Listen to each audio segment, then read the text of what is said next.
Yeah, you're muted. You're still muted. Good, you're still muted. No, he knows. Sean, you're muted, by the way. Oh my god. Fuck you I guys. just want to be. All right. I just have a lot of this stuff to do. Get You're right. doing great. Can you guys say We something? don't need Sarathil anyway. Wait, do we not have Sarathil? Oh, we have Sarathil. No, the voice mod thing was in its frame. Oh. You're doing great, Sean. Clayton, tell everybody what your sandwich is that we found out during improv. I was told to make a sandwich for Talray, and I believe that it was a chicken bacon Cal Ranch sandwich. Yep. Well, that's not what you said first. I already forgot what I said first because I like. You said it better. You said it. Oh no, grilled glowmung. Is that what you said? It started with a G. Like that. It sounds like you killed Glowmoon. Served him on a sandwich. I think it was the Glowman Gourmet. Yeah, that sounds a right. little less like that. That sounds better. That does sound a lot better. Or Gorgonzola. Why not You both? let me Yes, grilled Gruyere, Glowmoon. cheese. I'm muted. That's what's going on.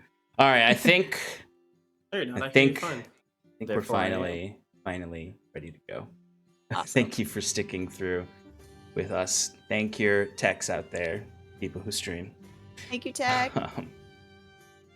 I don't have the recap up in front of me. Folks. Why don't we ever read the wing it- recaps? I could wing read a it like- recap.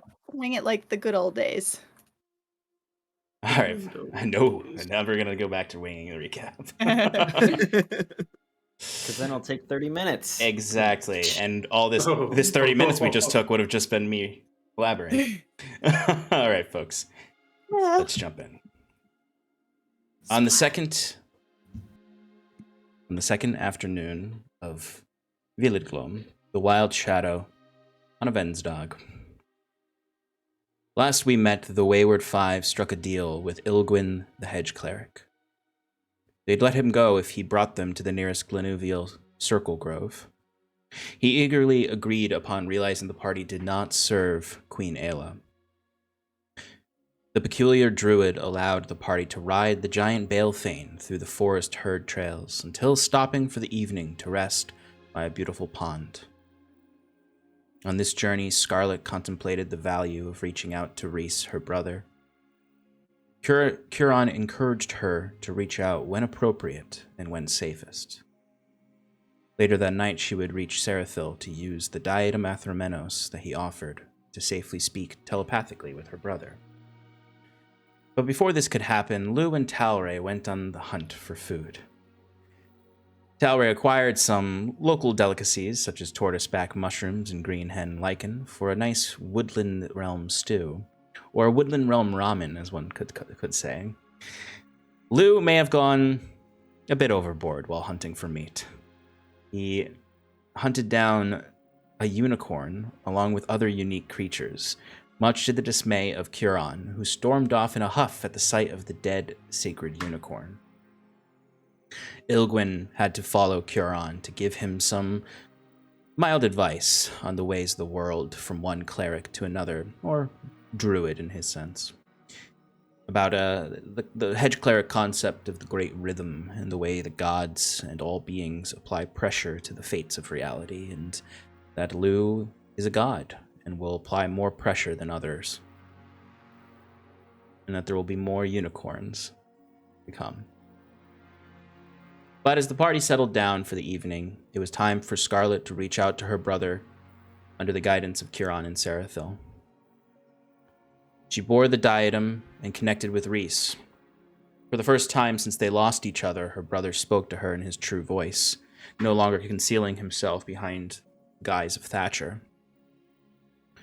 She asked him about the meeting with Kinsley and its purpose, why he killed the Crimson King, and if he still loved her. He told her that he was doing this for them both, that he wanted Scarlet to be free and to let go, and to join him in destroying everything that turned them into monsters. And of course, that he would always love her. He's the most open he has been with his sisters since their reunion. But he also warned Scarlet, in the voice of Thatcher, that the priest will run out of patience. He implied Curon would let Scarlet die if she got in the way of his mission. But Scarlet did not let these tricks get to her. She returned to reality with a new sense of who Rhys and Thatcher are, as well as some insight into her own sense of self. Talray sought a similar journey when he cast Contact Other Plane to reach Glowmoon, or some version of him. But the spell backfired, leaving Talray catatonic until he could rest. But through these beguiling visions, family connections, and the beauty of the pondside grove, our heroes rested and continued their journey the next day. The Balefane led the party to a vast hedge wall blockading a grove. Ilgwyn whispered his magic to the plants and an opening appeared. Inside they found vast crystalline forest and trees emanating moonlight. Even bigger pools of water with bathing Balefanes all over the place and all manner of nature. And from a great central stump rose Elduin, Ilgwyn's older brother. He greeted and welcomed the party heartily and forced the third and oldest brother, Florian, to meet the new guests as well. These three druid brothers, strange as they are, eagerly invited the party to join them for lunch. But before the party could rest, a stranger came walking in from beyond. An undying champion teleports into the grove, demanding either Curon or the moonshard he carries. We left off as the unnamed champion stepped to the side and, through some kind of magic, took control of one of the Balefanes in this forest glade, as you all were coming up together to confront him.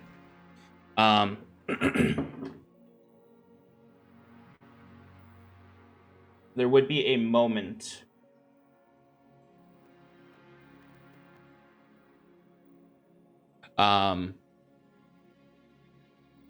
where he is just staring at you, Curon, right now. Even though you've kind of demonstrated that you are ready to fight, he's kind of giving you one last chance to submit.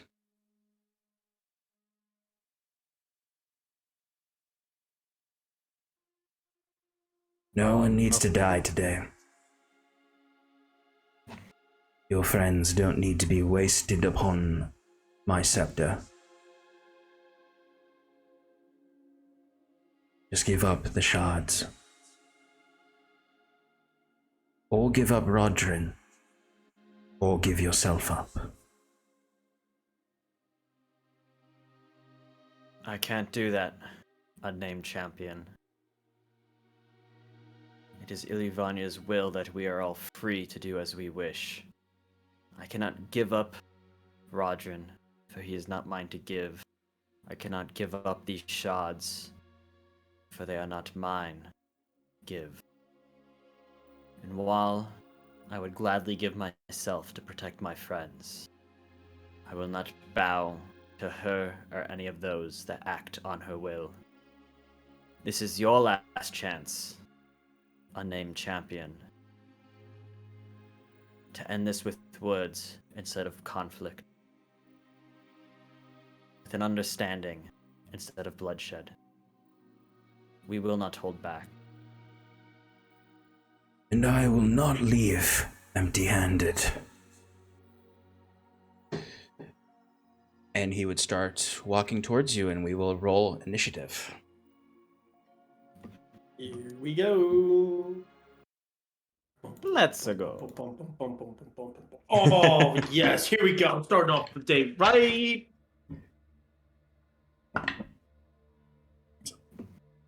What do I add to lose initiative? Dexterity. Dexterity. Damn. I have to roll for some guy. Some undead bastard. Just some guy. Some Woohoo! guy. Talio got a natural 20. Ooh. I got a natural 22. Ooh.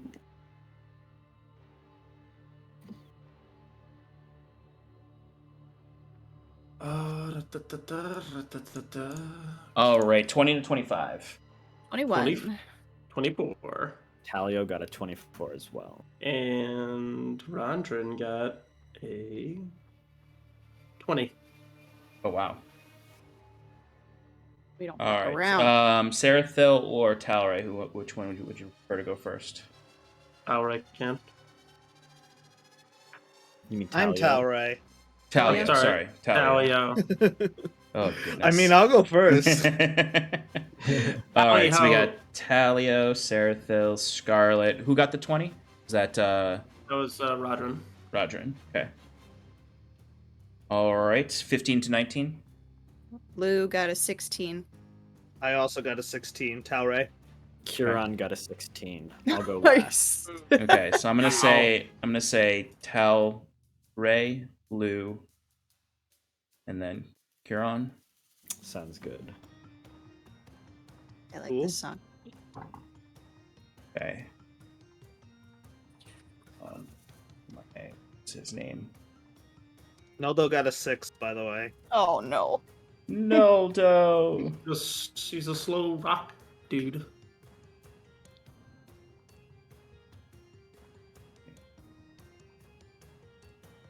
All right. Talio is up first. Sarathil, you're on deck. You're damn right. So this is like the fast. I think this is the fastest I've ever rolled an initiative, ever. I think so. This is definitely the best you've ever rolled initiative-wise. Don't jinx it. I can't. I mean, Yeah, let like, me I've rolled so adjust bad. the map real quick.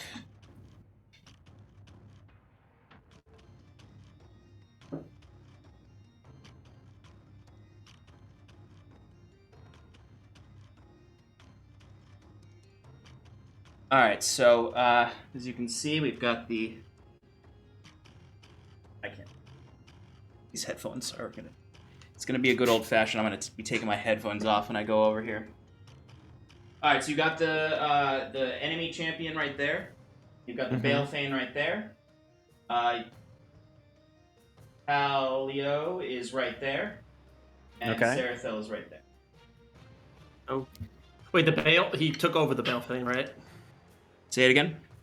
He's like in control of the Balefane, correct? Yes, that Balefane is controlled by the enemy champion.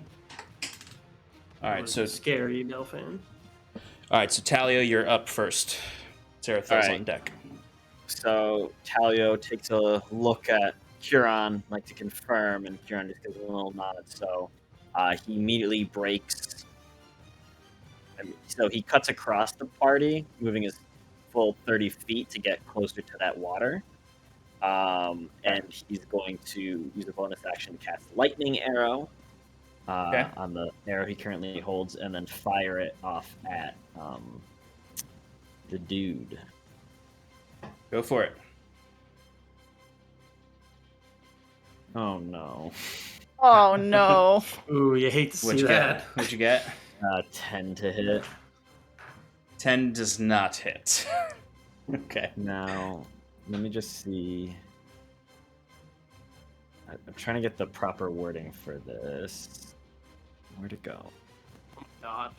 Because is it just on the next shot, or does it last until you make it hit? I'm pretty sure it lasts until you hit. That's how like things like entangling arrow and stuff works. So, Oh no, it is. It's just the next time you make a ranged attack. It's not. All right. Okay. Well, he wasted a third. That's okay. He's just gonna make another attack with his bow and arrow. Oh, for a fucking 27 to hit. okay, Nice. that one will definitely hit. All right.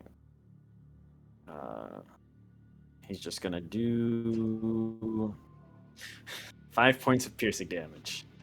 Woo. Starting off real strong. And not everyone's a true champion of Ilyavania. That's true. You said 5? Yes, piercing. Okay, and he doesn't have a magic bow, does he? I don't think so, unless you wanted Okay. to give him one. I'll allow him to have a magic bow. Okay. Thank you.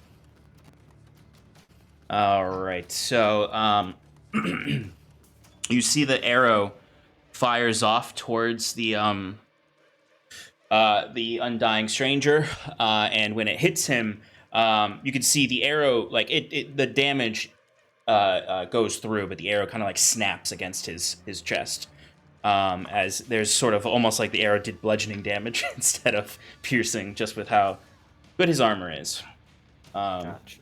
even though it's cloth. All right. Yeah. Anything else, Telio? No. So yeah, he would have just moved across the battlefield to the water. Oh yeah, let me move him.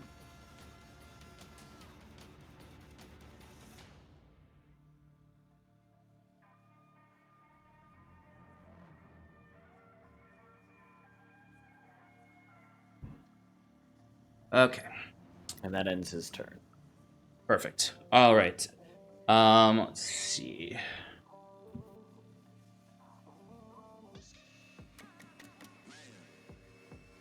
All right.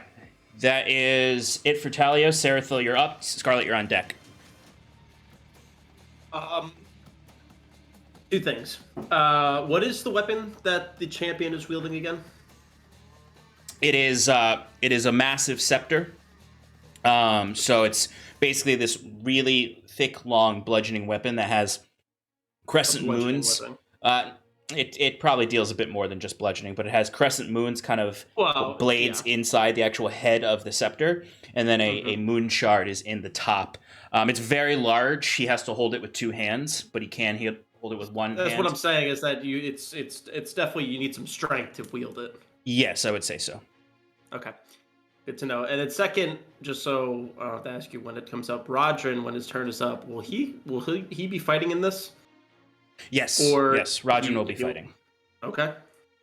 Yeah. The one thing I'll say, Mike, for the stat block you're using for Rodrin, he doesn't have legendary actions anymore. Yeah, now that he's been de-AL'd.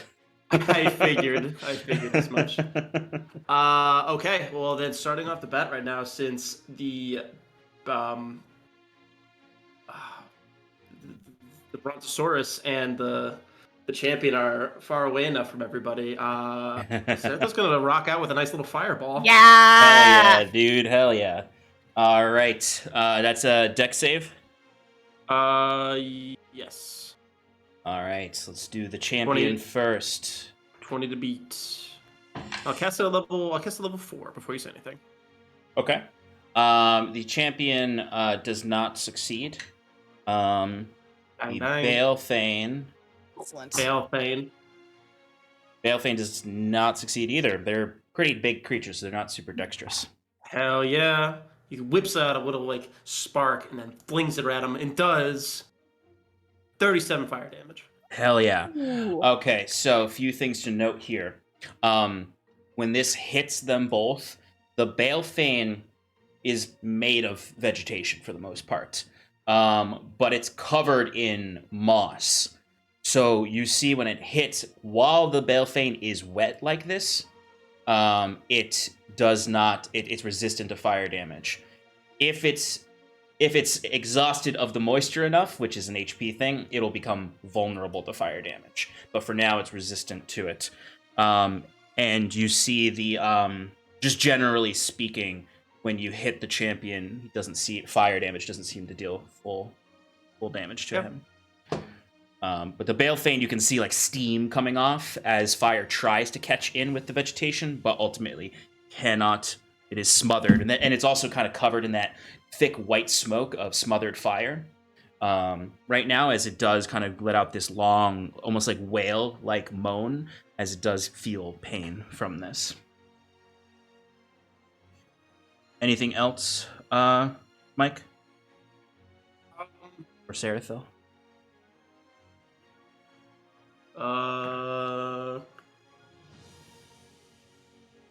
Like to move. Okay. Guess can you move me behind? Can I move behind that tree stump? Oh hell yeah! Yeah, you got enough movement to do that. Yeah, I will just kind of run behind there, getting away from the group so we don't crowd, and get a little bit of cover.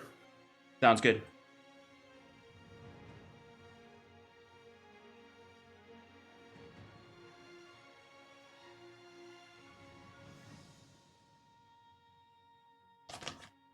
All right, I used your full 30 feet, got you just towards the back corner of it. Anything else, Sarathil? Should do it. Okay. All right. Scarlet, you are up, and then it is the champion, and then Rodrin on deck. Okay. Quick question for you. Uh-huh. So with the prongs of the black, if I wanted to spend a charge to increase the reach, it says at the start of your turn. However, I need to activate it first. So does that mean I need to wait till my next turn to increase the reach? Say that all again. So to extend the reach of prongs of the black, I have to spend a charge at the start of my turn. But I need to activate it first in order to do that. Do I have to I can activate it now, and then do I need to wait to use Whip Yes. of the Black? Yeah, So if okay. if Alright. that has a bonus action aspect to it, then yes, you would have to wait. Yeah. Or okay, wait. so just activating it is a bonus action. Using a charge is extending it, but it says at the start of the turn. So if I I'd say activated yeah. it, Then it I would wouldn't say be... no. Then I would say no. You Okay. can't. Yeah, All right. based on the All language, right. I'd say no. Yep. Okay. All right. In that case, well, I am still going to. I'm still going to use the bonus action to activate it, but I'm going to walk around. Is that Kieran in front of me? Yep. Great. I'm going to walk around him. Can I get within 10 feet of this guy? Let me see.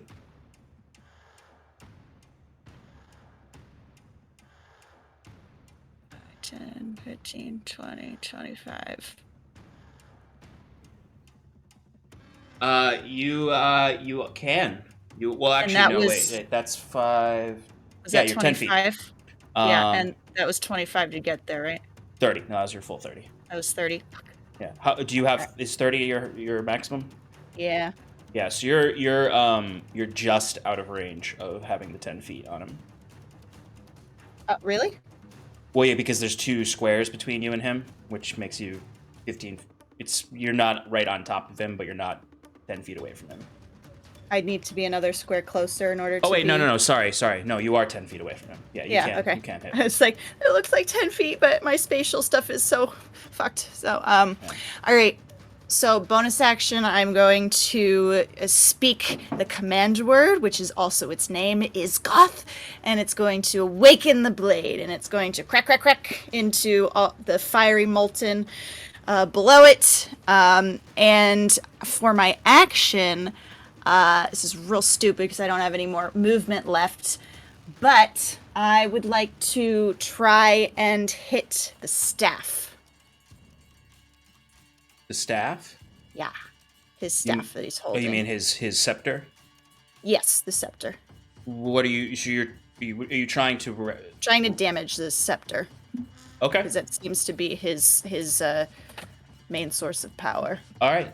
Go ahead and attack the. Go for the attack on the scepter. Yeah, that's 29. Sure. Go ahead and roll damage. Okay. That is going to be 15 points of slashing damage plus 5 points of fire damage. And I did not have advantage, nor do I have allies, so no sneak attack. No. Okay. So you attacked his scepter and dealt 20 damage. Yep. All right. Anything else? Nope. That's it. That might have been real dumb, but that's it. Just need to pull something up. Okay. All right, so initiative count 20 means that there's going to be some layer actions that happen. All right, so I need, let's see.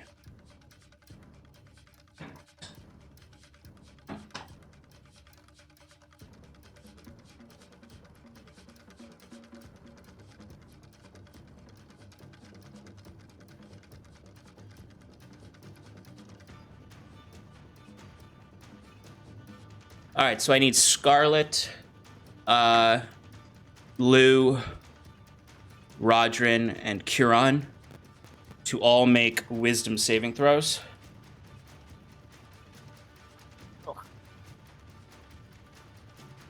Okay. Scarlet got a 10. And Lou got a 4. Okay. Rodrin got a 25. Okay, Rodrin succeeds. Huron got a 19. Curon does not succeed. Oh. All right, so that would be Scarlet. You said Scarlet, Lou, and Curon would all have failed.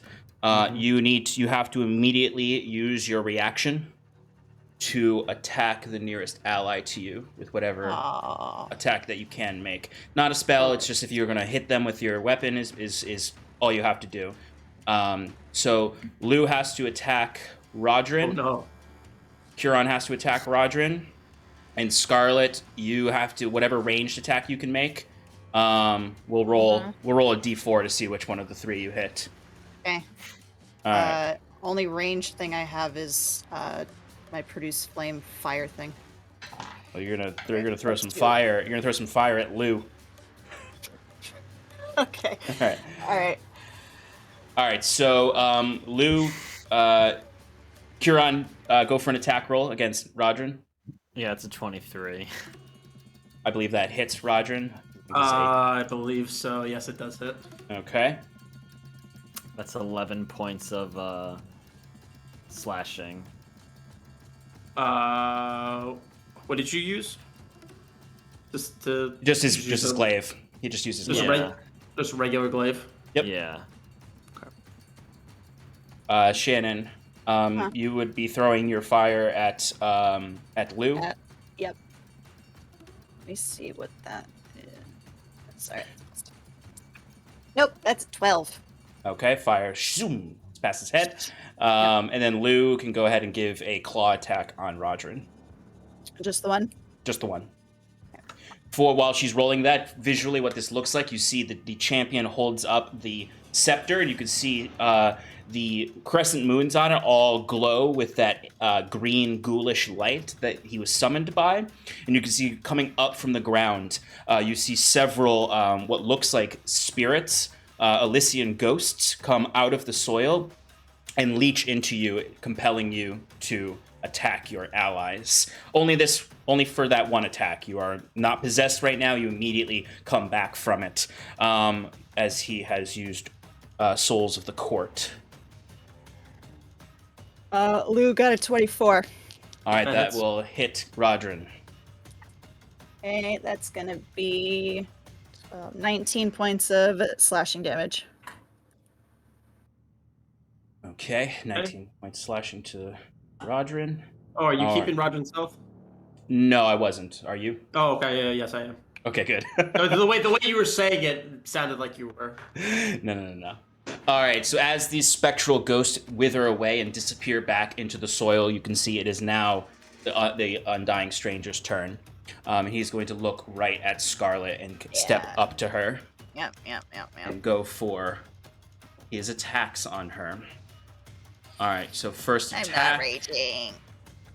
with his Crescent Scepter. First attack is a 24 to hit. Yep. Second attack is a 28 to hit. Yep. Okay. And see. Okay, so that is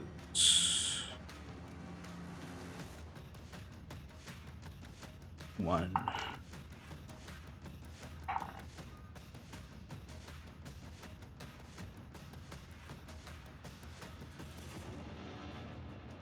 All right, so that first one is going to be 15 points of bludgeoning damage. And then 14 points of radiant damage. Yep. You need to make a strength saving throw. Okay. You need to make 2 strength saving throws. Okay. Ugh. 4. Okay. And a natural 1, 2. You're going to take an additional 7 points of bludgeoning damage and you are prone.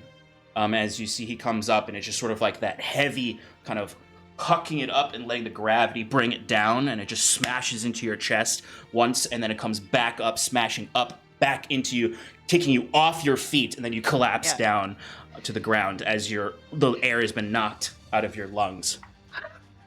And then he's going to use his third action.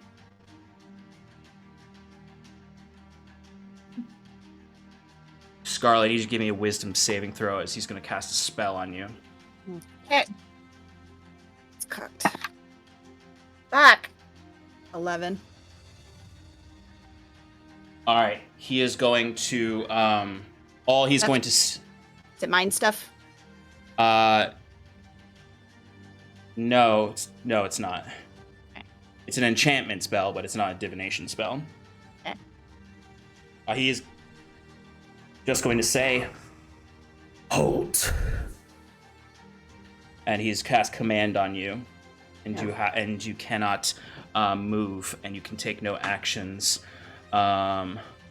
until for 1 round. Okay. All right, but that is all he can do. It is Rodrin's turn now. 1 second.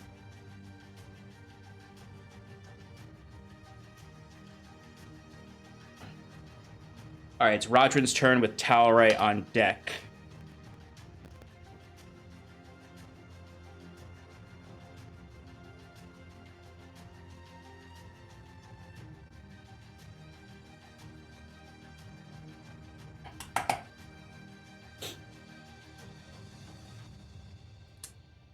Who's got Rodrin? Me. Apologies. It's all good. It's all good. Rodrin. How far away is he? You could reach him from where he is, right? Yeah, you could run up to him, yeah.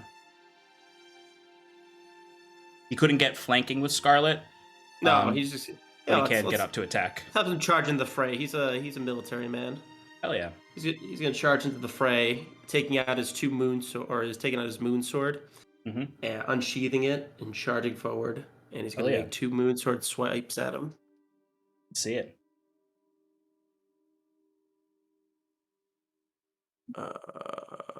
First one, it's +10. So first one's a 15. It's probably not gonna hit. 15 does not hit. Second one is a 26. That will hit. All right, hit is 2d10 plus 5.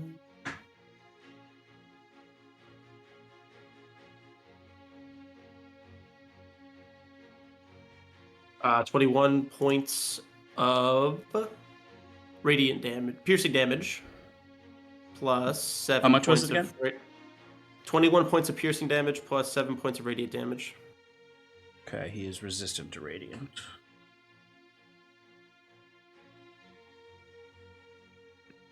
Okay, And then he also gets a sacred flame attack. go for it.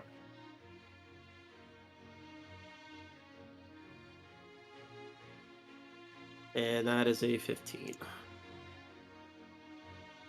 Probably won't hit. 15. 15 does not hit. Yeah. Yeah, that's his turn. All right, so Rodrin would come running up and kind of skidding up next to you, Scarlet, who'd bring the moon sword up for a single swipe that hits as it kind of cuts through some of the cloth of this undying stranger, who just sort of grunts a little and looks at him, and after kind of like slowly bringing his scepter back up onto his shoulder, getting ready for his next attack. At the end of Rodrin's turn, he is going to use a legendary action to take a Crescent Scepter attack, but he is going to use a Crescent Scepter Slam attack. Oh boy. To attempt to attack both of you with it. Oh boy. Okay, so that is a 25 to hit. Yep. Okay. That'll Does he hit. get advantage because I'm prone? Technically, yes, just on you. Doesn't matter. But, well, It he might doesn't crit. matter. He did not crit. All right. Phew. So it doesn't deal as much damage. It's just sort of the damage is split out between the two of you more so. So, but it does hit both of you.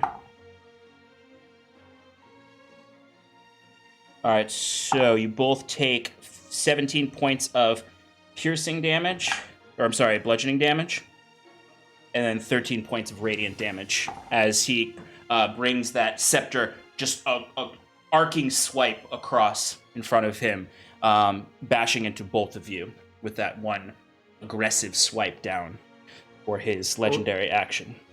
What was the damage again? It was 17 bludgeoning and then 13 radiant.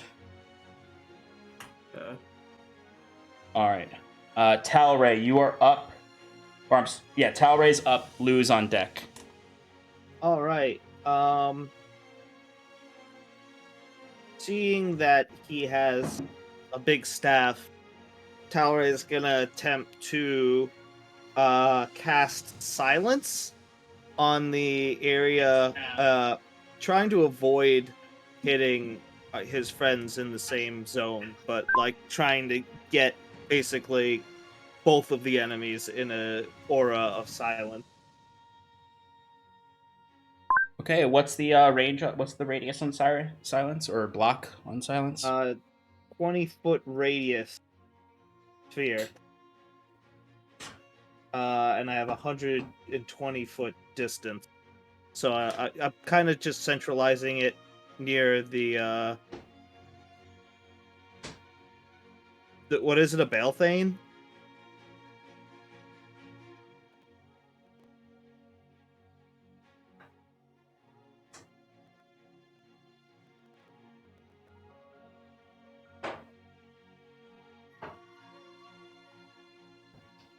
Sorry, I just realized that there was no Talray mini on the field. Yeah, get a Mundi mini I as well. have one over there. God, I hate these fucking headphones. Yes, you definitely have enough range, and you can cast it on them so that it's not hitting Rodrin and Scarlet. Okay, great. All right, Actually, you know what? I kind of want to get Rodrin and Scarlet in it because I want it to be more centralized on him. Okay. You could do that So if you want to. Yeah, I'd like to focus it more towards him and, like, keep the back line completely out of it. All right, yeah, we could do that. And then I'm going to use my bonus action to give Mundi a command to go attack him.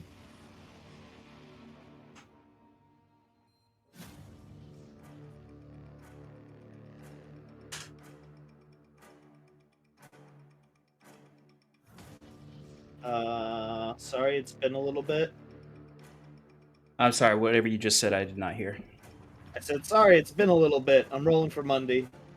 Mundi Okay. got a 17 to hit. That does not hit. Oof. Oh, plus PB. I'm sorry. What's my PB? Proficiency bonus +5. So he actually has a +8 to hit. So that means it was a 14? No, sorry. What was the original roll? I'm looking at the 17. 17. Okay. Basically, I get a +5 to what I had before, so I think I'm gonna In hit. addition to the... Okay, yeah, you'll hit then.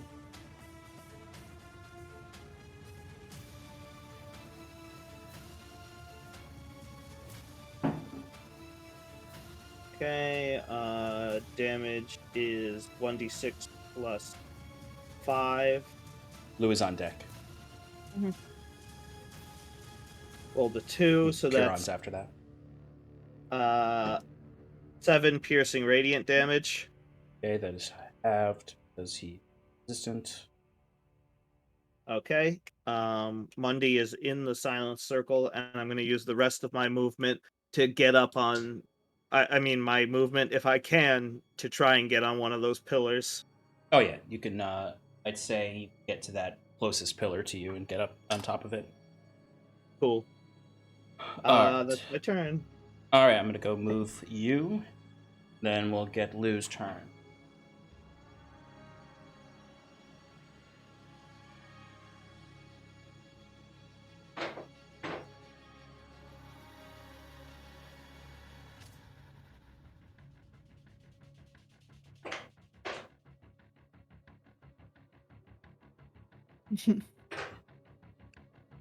Whoa, Mundy's got some swag. All right, Lou, you are up. Kieran, you're on deck. All right, how much speed do I have? Because it doesn't say anything next to speed. I'm assuming it's more than 30. Yeah, no, I would say at least you have 45 feet of movement. All right, cool. I would like to get in flanking with Rodrin. I will leap over Yeah, you could them definitely if do I it. have to. Yep. And like you that. would not, and you would be able to do it without getting an opportunity attack from the Balefane. Beautiful. And I'm going to use multi-attack. Okay, So, one with the bite, 2 with the claws. I'm going to do claws first. before it 16, I don't think hits. does not hit. Okay. Next one is, nope. Oh, wait, 18? 18 does not hit. Damn it. All right, with the bite. 20? That hits. Okay. So that is 2d6 plus 7. 1, 4, 5, 12 points of piercing damage. Oh, actually, I meant to ask you, how do I blood mark somebody? Is that a bonus action? It is a bonus action, yeah, but they have to have blood, and they do not. The Undying do not have blood. Never mind then. Tipper tried doing that last time. Yeah. All right. I think that's all I can do, unless I can use my bonus action for a yeah. For a what? More. For a yeah. No, yeah. All right, then that's it. All right. At the end of Lou's turn, he is going to use his second legendary action this round. Oh, I didn't roll with advantage. Wait, I didn't roll with advantage because I was flaking. Okay, go ahead and re-roll the 3 to see if Oh it's yeah, hitting last. yeah. Okay, that's So 20, first 28. 28 will hit. Yeah, so you can roll damage for the bite. No, that was a claw. First one was a claw. Claw. 2d10 plus 7, 11, 18 points of slashing damage. Okay. And nope, the second claw is not going to, but let's see Okay. if the bite crits. Nope. Okay, we're good. So just add an additional 18. Is that what I said? Yep. So just a reminder for you, Shannon, just while you're controlling Lou, just things to keep in mind. He is resistant to all types of damage except for thunder and force. Yep. And he has advantage Saw on that. saving throws. The last thing I would say, so now that Rodrin is below full health, you get to add a damage die to your damages. So just keep that in mind. Okay. Rodrin or the unnamed champion? Sorry, unnamed champion. Unless you're attacking. Unless Lou starts attacking. Rodrin. Yeah. Okay. Well, the good thing is your enemies don't have blood, and Lou is kind of in more control than normal. Yeah. All right. Anything else, Lou? Nope. Good boy. That's it. All right. So he's going to use his next legendary action. So I need everyone. Yeah, it's going to hit everyone. Everyone needs to give me a wisdom saving throw. I automatically fail it because I'm prone. So does it have a verbal? No, it's a component? wisdom save. You don't fail a wisdom save auto. Oh Jesus. I'm guessing it doesn't have a verbal component. No, it's a legendary action. Oh, actually, wait. Never mind. This is the one time that actually. Wow, good call. Because this is called dark speech, and he starts to speak things, and he was gonna start. Okay, so he doesn't do that because he can't. Nice. Hell yeah, good fucking call. So, all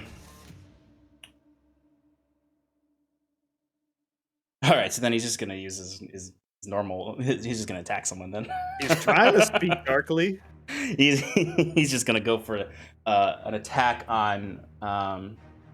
He's gonna attack Rodrin, actually. I didn't do anything. Rodrin, that is a 28 to hit. I will definitely hit. Okay.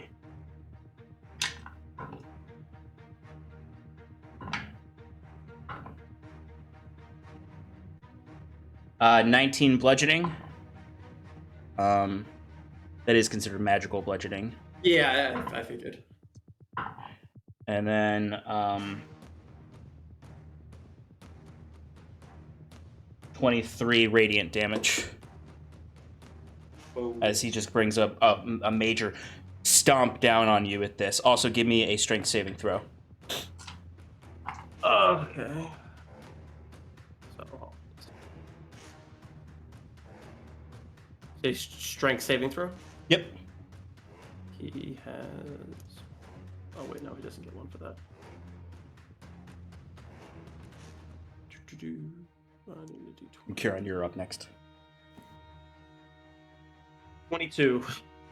All right, then you do not get knocked prone and take extra damage. Okay. All right, Kieran, you're up. The Balefane is up after Kieran. All right.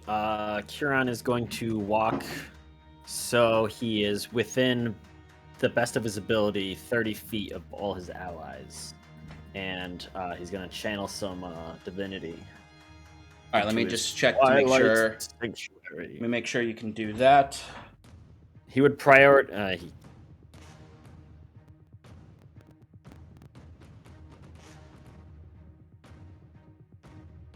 I don't think I can get Sarathil. And... The only person you can't get is Sarathil. Yeah, well, that's what he gets for running away. I mean, he's a good guy. So we're gonna Twilight Sanctuary, that, and then bonus action cast 4th level. Where is it?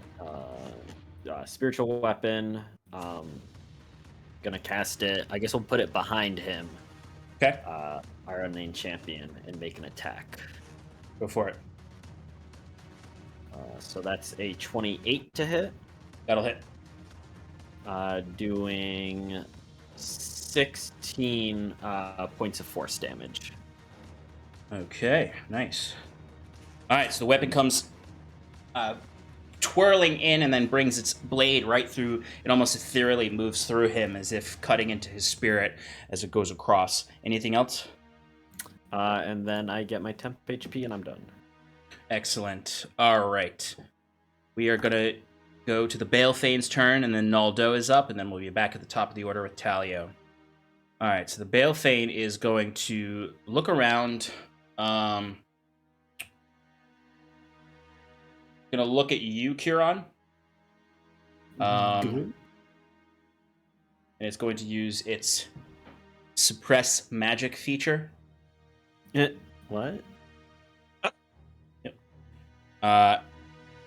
Is there a verbal component? No, there's not. It doesn't have to like roar or something. No, Kieran, you would just see the ethereal mask, the eyes fixate on you and glow, and then you feel kind of like this almost gravity around you. As I'll need you to give me a intelligence saving throw.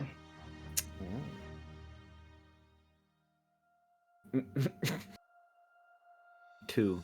Oh, All right. All magic items on you, besides your artifact items, are do not work for the next round.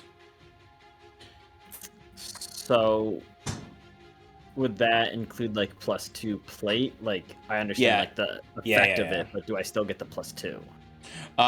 So I would say, with the considerations of the type of armor you have, I'd say it would negate your ability to use the reaction on it, negate the resistances that it gives you, and I would say it would just for the.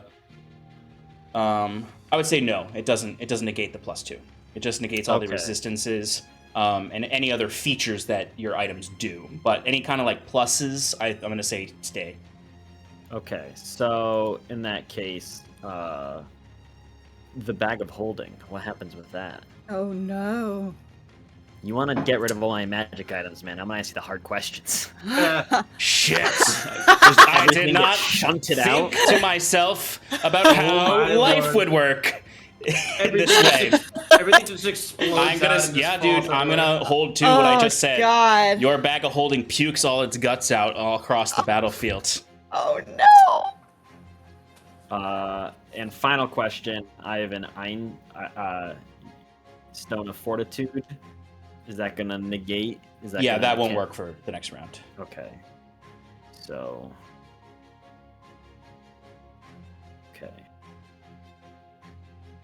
All right. Well, that's only if I get hit by something big. That'll matter. Okay. All right. So that is the Balefane's action.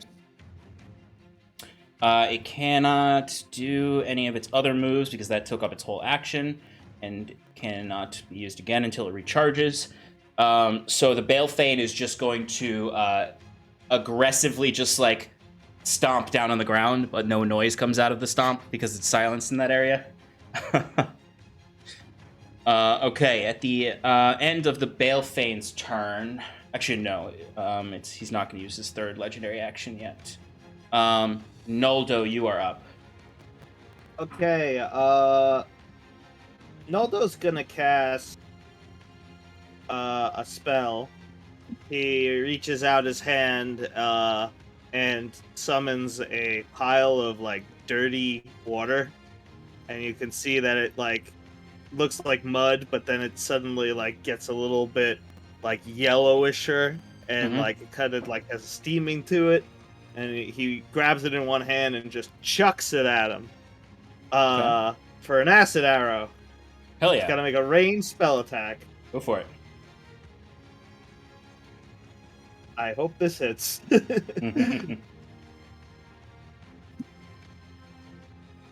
Oh no, where'd my... Alright, sorry folks. It's gonna take me a second.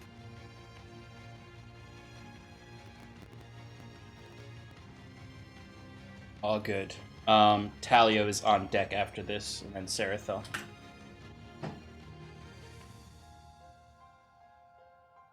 Okay, so he's got a plus 14. That's pretty good. Yeah, 17 plus 14. I think that'll hit, Sean. That'll hit, yeah. Okay.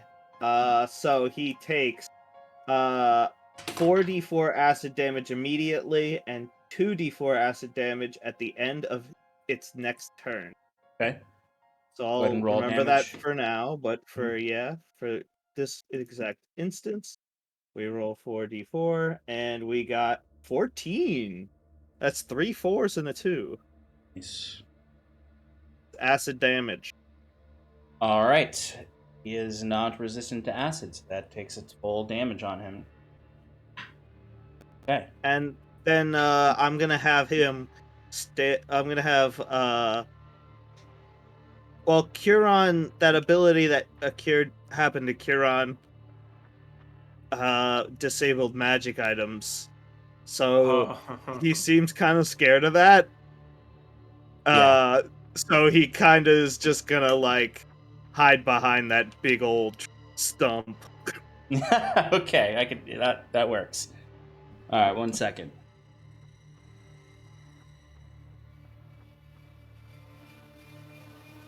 Who's that back there? There's a mysterious yellow figure in the background. What'd you say? Who's that mysterious yellow figure in the background? It's Sarathil, hiding. Oh, okay. That's the Pallid King. At the end of Noldo's turn, he is going to use his a legendary action to Fey Step.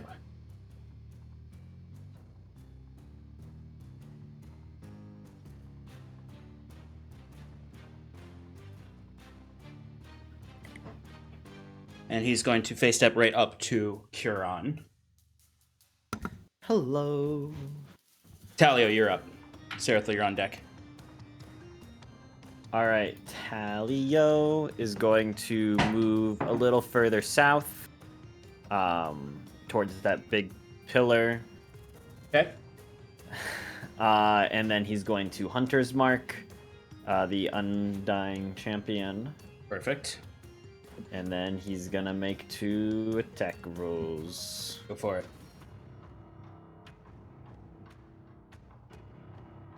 First one is a natural 20. Hell yeah, that hits. And the second one is a 11. Hell yeah, okay. All right, so that second one does not hit. Right. But the first one, Hunter's Mark. max and then reroll. Yeah. Okay. Yes, it's the any rolled dice. Their first roll is maximized, and then their second roll is applied to that. Okay. So basically, everything gets that except for your modifier. Right. 14. Ooh. 28 points of piercing. Okay.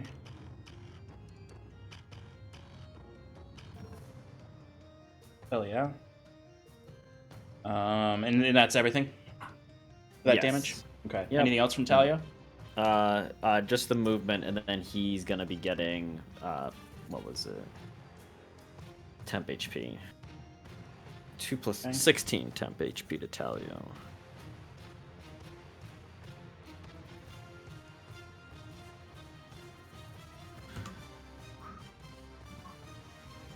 Oh, right. Sarathil, you're up. Scarlet, you're on deck.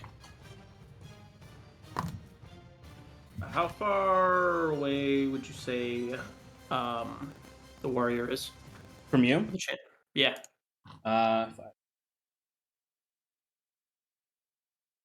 50 feet away. I would like to cast Ray of Enfeeblement on him. Nice. Hell yeah. Go for it. It is a Constitution saving throw. Okay. He got a 16. Yep, 20 to beat.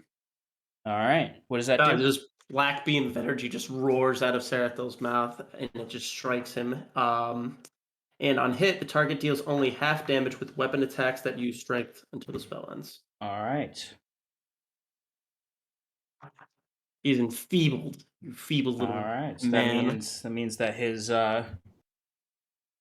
melee attacks, his crescent scepter attacks are going to be halved. All right. Anything else, Sarathil? I really don't have any bonus actions, unfortunately. So yeah. That is that. You can have some of mine. There's basically no bonus actions in the I have all of them. spells. All right, so before Scarlet is up, the Balefane is going to use a legendary action to constrict, which it can use on 3 targets when it uses legendary action. So it's going to use it on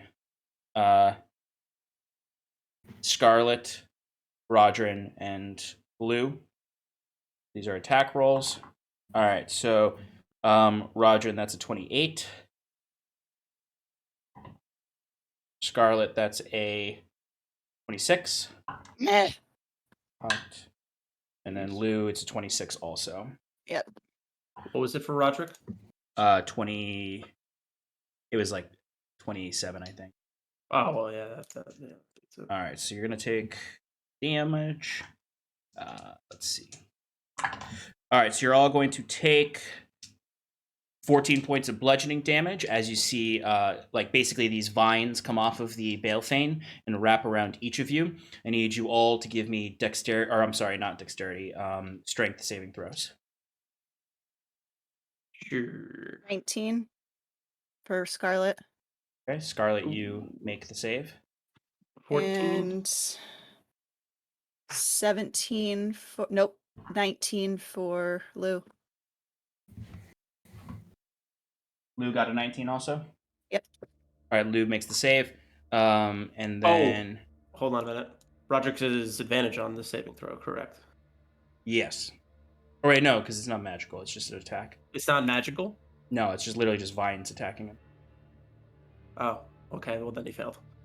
Okay. So Rodrin is considered grappled by the Balefane. The rest of you just take damage and are not grappled. All right. Now it is Scarlet's turn. Right. So I the last round I was prone and I lost things because of what had happened. Is that still up for this round? Is that until the start of Undying Strangers next turn? Let me double check command.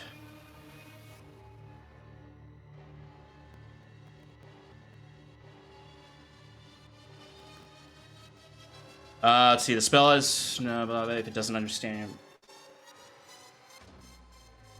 the target. This target, where is it?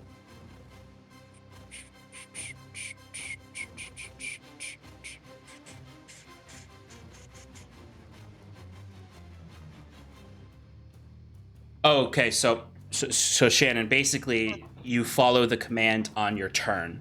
So you basically use up your turn by stopping and halting. Okay. Is there any way I can just like reach out and get my dagger, my corrupted dagger, so I can get some fucking armor on? Give me I'd say allow you to give me a wisdom saving throw to, actually, you know what? No, yeah, no, never mind. No, the halt wouldn't let you do that. So give me a wisdom saving throw. If you beat the DC of his command, I'll let you basically use a bonus action to do that. Or a different bonus action you want to do. Natural 20! All right, so you can 22. use one bonus action. You can either do the grab your dagger to get the armor on, or if there's another bonus action thing you want to do. I need armor. I need resistance to things. Okay. So yeah, I got prongs in the black in one hand, and now I've got the corrupted dagger in the other, and here comes. Yeah. So the basically, what he's done to you is he's forced you almost to like kneel before him because he smashed you down, so you were prone. You can't use your movement to get unprone, so you're basically just prone down there in a neutral stance. But you did get your dagger to your hand. All right, so that takes up your turn. It is now initiative order 20, which means it's time for some layer actions, baby. 16 temp HP Scarlet. Thank you. Nice. Alrighty then. Okay, so let's see.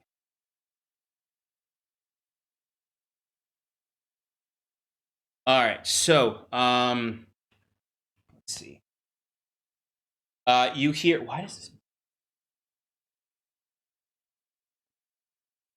Sorry. So you would hear a loud, boisterous voice crying out as you see Elduin comes kind of rushing out from like he's corralling Balefanes that are running amok outside of the battlefield, but he takes a moment to step out and just sort of immediately like picks up a big old boulder and he just holds it up and launches it at the champion, attempting just to do a little bit of damage before going back to affect the other stuff. All right, so that's gonna be a dex save. He fails, so he's gonna get smashed in the face with a boulder. Oh, that's pretty good. Pretty damn good. 12, 15, or 18 bludgeoning damage as Elduin kind of just Kieran, you're like looking up at this undying stranger as he's looking down at you, and then you just see a big boulder smash across his back as you look past him and see Elduin kind of gives you a really cheesy thumbs up and then runs back off to go help with the Balefanes running amok. All right. He is going to use his second layer action. Kieran, I need you to give me a strength saving throw. Ooh, that's gonna be a 10 for me, boss. All right, so you watch as he holds the scepter up to you, and you can see the tip where the moon is begins to almost like you can see reality around it kind of ripples, almost like the space time around it ripples. And you just feel crushing gravity on you as you're going to be knocked prone. And you're going to take 13 points of bludgeoning damage.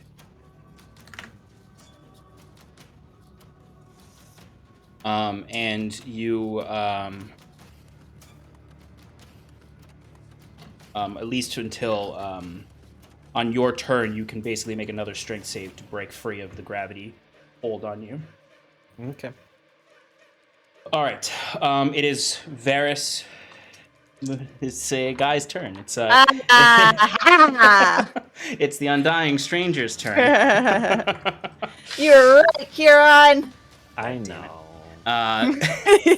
But Kieran, he has you locked down in this way. He doesn't go for an attack on you, though.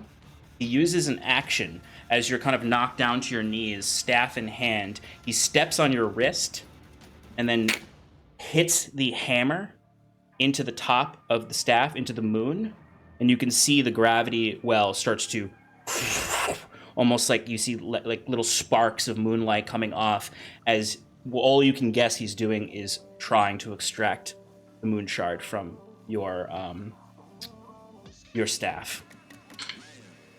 He's gonna use his whole action to do that. It is not being taken out at this moment, but if he continues to do this, he will extract a shard from your staff. All right. So for your purposes, Kieran, just mark down that there's 1 point against your staff's shard. Oh, You got it. Oh boy. All right, so that was the stranger's turn. Rodrin's up with Talray on deck. His legendary actions have been reset now. Rodrin. I got it. He's just gonna slice him and dice him again, I think. Well, actually, You're muted, Sean. Rodrin is grappled by the Balefane right now, Oh, so right. he can He's either got attack the strength. Balefane or he can use his action to make an acrobatics or athletics check to break free. I'll just say use his attacks to try to Cool. kill two birds with one stone. He'll just kind of swipe at the Belthane vines. He's going to. There it is, plus 10. Okay. 2 attacks. One is a. Sorry, that is a little confusing there. One's a 16, one's a 10, but plus 10, so 26 and 20. Both will hit. Alrighty. 2d10. First attack deals 17 piercing damage and 7 radiant damage. And the second one is 18 piercing damage and 7 radiant damage. Nice. And Okay. then it's going to go for the Sacred Flame also. And that is a 26 to hit. That'll hit. And that is a 2d6 plus 5. 6. 12 points of slashing damage. It should be radiant. It's misprinted on Yeah, there. okay, yep. The radiant damage. Okay. So you come up and you're swiping into this Balefane and unleashing this sacred fire onto it. You can hear that same as it's taking the damage. It is holding on to you still, but it is taking that damage. All right. Talray, you are up on the end of temp. Rodrin's turn. He's going to use a legendary action. Huron, I need you to give me a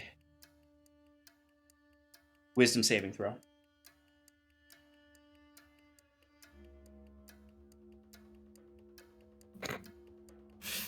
$15. All right, roll me a d4. 3. Okay. So Huron, you watch as he has the scepter digging into the moon. You can see he's kind of like grabbed the side of your plate armor and is just sort of like holding it and staring at you through the mask, as you can clearly feel the scepter is trying to rip the shard out of your staff. Suddenly, though, you see coming out from his back is just magical darkness, as he has used Ayla's shroud and concealed you and him within this shroud for the next 3 turns. Oh my god. Fuck. So as long as you're kind of grappled or something like that, you're stuck in here. If not, you can get out. It can be pierced through. Is it just like darkness, kind of? It's basically like darkness. It just has some other features to it in addition to that. But for the purposes of all of you, what it looks like is the darkness spell just erupted around Huron and the stranger. And Huron, you are stuck in there with him for now. Yeah. Okay. All right, it is now Talray's turn with Lou on deck. Okay, so my target disappeared, so I think I gotta reevaluate.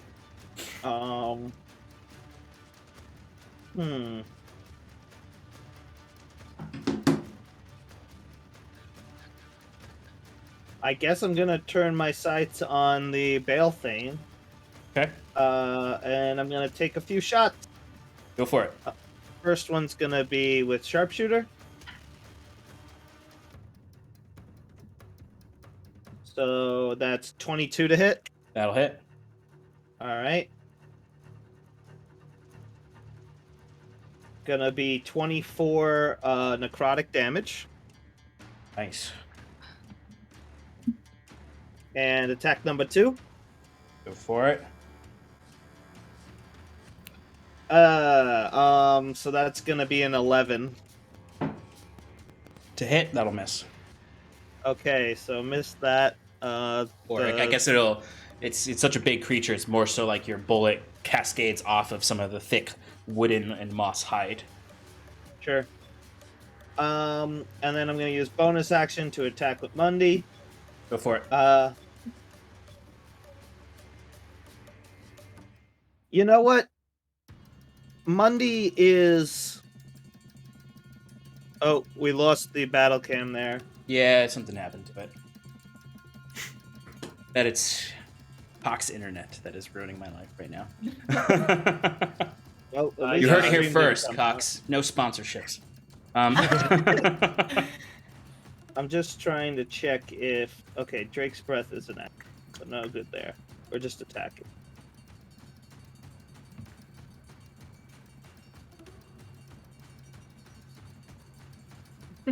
Lou's on deck with Curon after. Yep.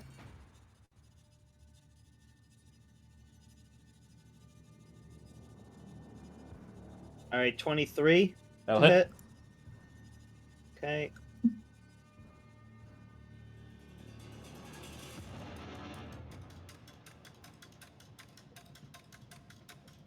We're looking at 10 radiant damage to the Balefane. Alright, it is resistant to radiant. That's reduced down 3.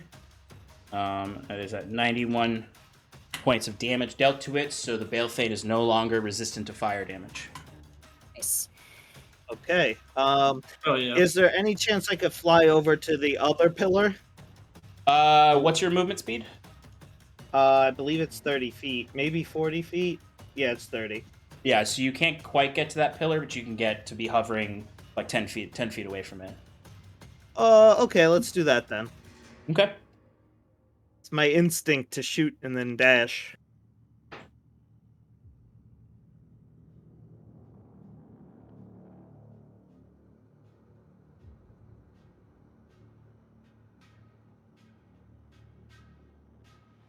That's my turn. When Sean gets back. You get 19 temp HP. Nice. But when that's pretty dope. But also when Sean gets back, I have to tell him that I'm gonna roll for that acid damage that I didn't count last round. Okay.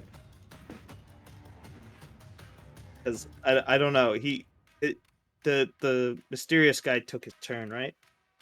Yep. Well, that was a legendary. Oh yeah, he did. He goes. Did he take his turn yet? Yeah, I think he did. He should have. Sean, the mysterious man took his turn, right? Yes, he used it to use an action to try to start draining these shards from Curon. Okay, he also takes 6 acid damage from the Okay. splash. Alrighty. Alright. Lou, you're up. Now I know there's darkness, but Yes. Lou is blind sight. So if I was going to just like charge forward, I can roll without disadvantage, right? Yes. Because I can sense them without relying. Oh on yeah, disadvantage. yeah. I see what you mean. Yeah, you will get an attack of opportunity from the Balefane. That's fine. All right, So so you're I gonna was- run up to the I'm sphere gonna leap of over darkness. me.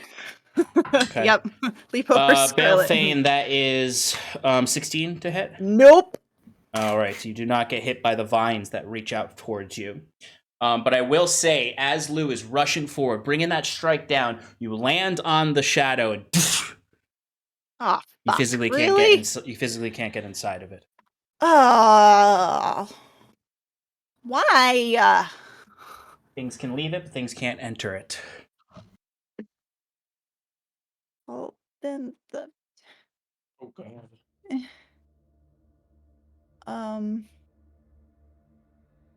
Well, and I can't do anything except stand there and growl. It's the risk you take. All right, so With I'm the just magic, gonna you don't know stand what's there going and on growl. yet. Yeah, Oh, absolutely. Can I like be, since I can sense him, can I be flanking with Kieran so Kieran can have advantage? You're not inside It it. doesn't. It's big enough where you can't get like 5 feet away from them. It's basically wrapped around them in a 5 feet around them. Yes. Does my Twilight Sanctuary still penetrate? Yes, that does, because it is kind of like a competing darkness. Right. It's your Twilight Sanctuary can, especially because things can leave it, but they can't enter it. So that your shroud kind of goes out and almost encompasses it. Where there's kind of this weird mingling darkness right now in this area, and the dim light of Kuron's Twilight Sanctuary is fighting against it. But when you get up to the actual shadow of Ayla's shroud, if you like hit into it, and it just is like a barrier. All right, so I'm gonna hold my action to attack the stranger when the shroud goes away. Okay. And Lou gets 20 temp. Oh yeah. Thanks. Kieran, you are up. All right, so 2 questions. One is the Balefane's anti-magic. How long does that last for? It's only a round, so you have all your Okay. You would have all of your Oh wait, no, you wouldn't, because the Balefane's right after you. So it's its turn, not my turn. It's at the start of its turn. You'll have all your magic back. Okay, and then the strength check, is that an action, or is that just something I do at the start of my turn? That would be an action. Okay. But otherwise, do I have to use my action to do that? Yes. You can stay kind of gravity weld. It's basically like a grapple, so you could still attack. But you are kind of stuck in place right now. Okay. I mean, I guess you could go ethereal. There's a number of things I can do. There's a lot of things you could do, yeah. Okay, so... Alright, so Kieran is going to start by having a little talk. Okay. And he's going to, from the ground, he's going to look up at this individual and go, "Who are you, unnamed champion? Were you her first? Were you the first under her spell?" It does not matter. All that matters is you will submit, and I will take this shard from you by force. A sovereign should not act against his people. And Kieran is going to... okay. Big speech, man. It's got a big move. Speech. I don't know. All right, we're going to Circle of Power, Okay. which is an action, and I can't use my bonus action to break free, right? No. Unless you All have right, some kind of bonus action Nope. that does something that could do that. Bonus action rage. How's that? Kieran's a barbarian now. Yeah. He's a Suddenly you zealot, gain a level of half a barbarian. zealot. My spiritual weapon, is it within 20 feet? Player Can't pass variant. through?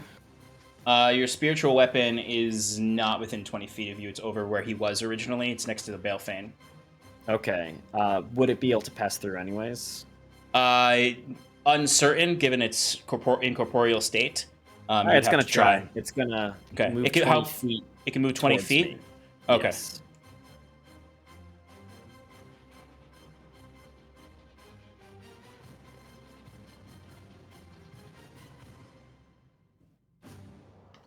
All right, so it can get right outside of the sphere, basically.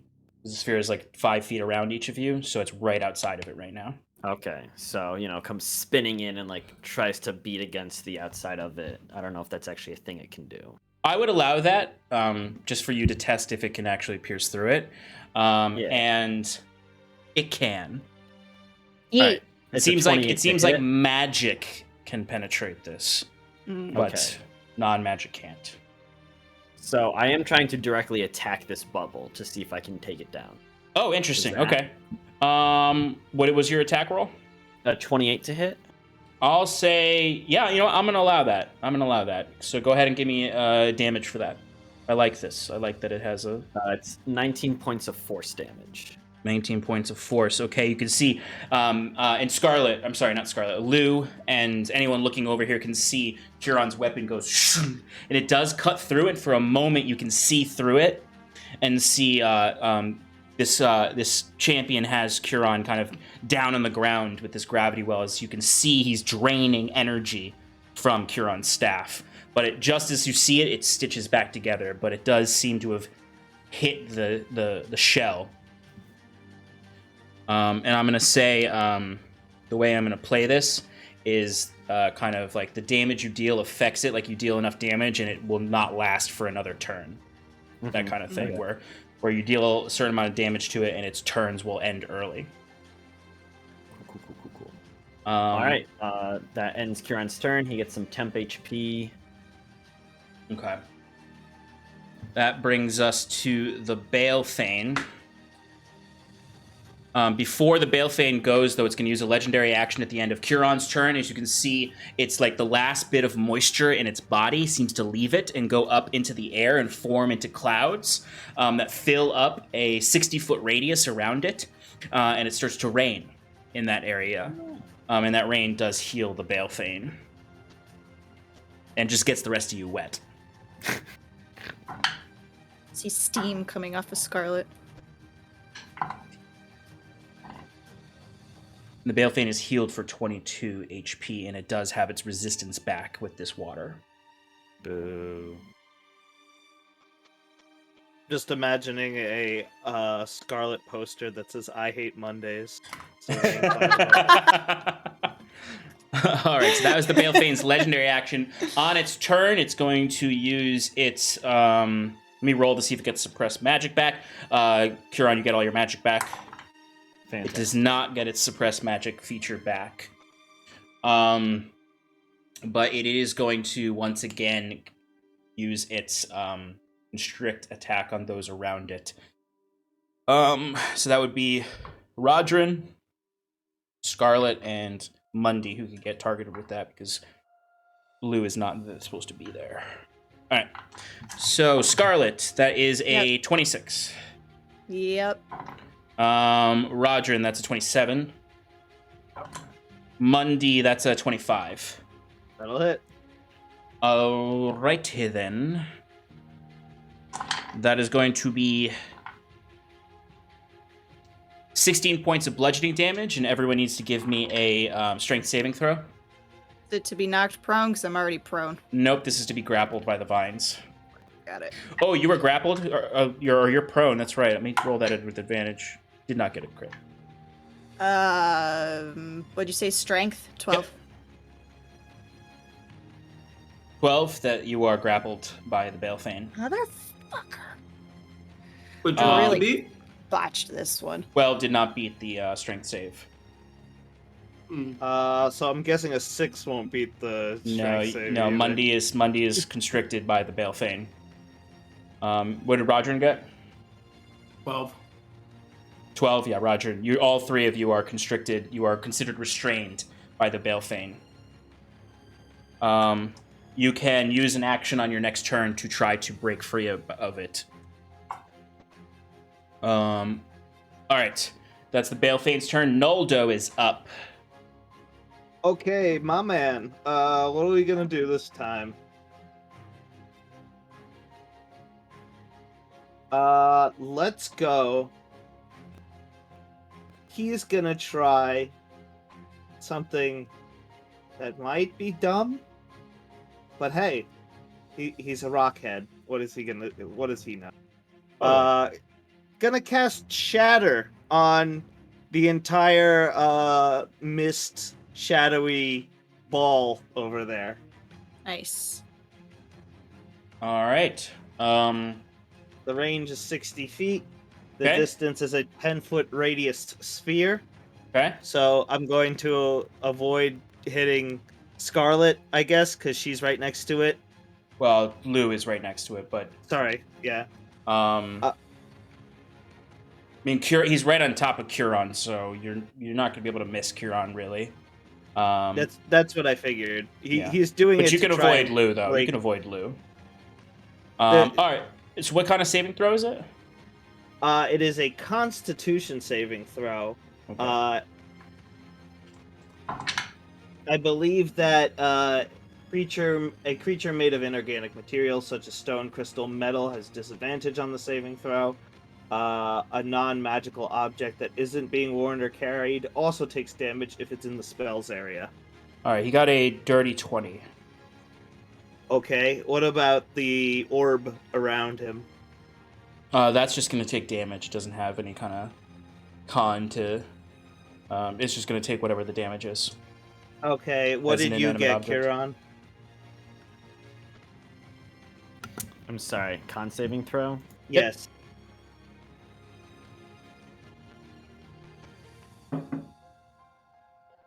It's half as much on a successful one.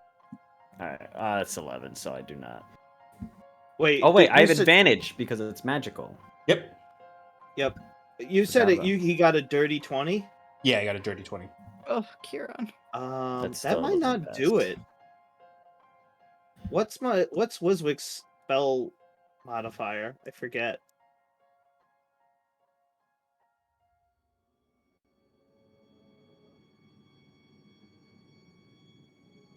Probably. Sorry, I'm being very slow today, but I'm trying. 18. yeah. Yeah, it succeeds. Okay. I mean, it fails. It fails. So what did you get, Kieran? 11. Okay, so go ahead and roll Okay. damage. Does it take half on a success? Yes. Okay. So the damage turned out to be 8. 8. Okay. 8 thunder damage. All right, so that's enough to knock a round off of the shroud. Nice. Cool. Okay. And Can we he's gonna see take half. inside if it's like dissipated? I would say those inside would have half cover, so you can see a little Okay. bit, but they have cover. That's fine. I have sharpshooter. It doesn't matter. You bastard. Okay. Anything else from Naldo? He's gonna try and stay next to Sarathil, I think, because he wants to keep him safe. Okay. Thank Easy you. peasy. And also, he's still scared about that whole magic item disabling thing. Because he is a magic item, right? Yeah, he'll just go to sleep, Yeah. and then who's gonna wake him up? Yeah. Oh, Um, no. All right, so at the end of Naldo's turn, the stranger's going to use his last legendary action for this round, and he's going to use it to cast a spell, and he's going to cast just a really chill sacred flame on you, Kieran. Oh, So as nice. he's got this hammer into your staff, he has his other hand on your armor, and he just brings it up to your face, and you can feel that radiant fire coming off of his hand. So go ahead and give me a dex saving throw. With advantage. Yeah. Wait. Does being prone? No. Doesn't affect wisdom saves. Nope. Just attack rolls. Well, isn't this? Sacred Flame is a dex save. Correct. Oh. That's what I thought, but it does not affect it. You're thinking 21. it's restrained. Yes, you are correct. 21. 21. That will save. Of So you course. do not Good. take any damage from it as you feel the prickling That's a natural fire. 20, by the way. Nice. I just realized. All right, so that was Very his legendary action. All right, so Talio is up, and then Sarathil's on deck. All right, so Talio not really thinking or not realizing, is going to rush the bubble and just make 2, and he's gonna put away his longbow and pull out his 2 short swords. Yeah. And I imagine like he just runs up and like jumps and like tries to dig him in and attack. Hell him. yeah. Go for it.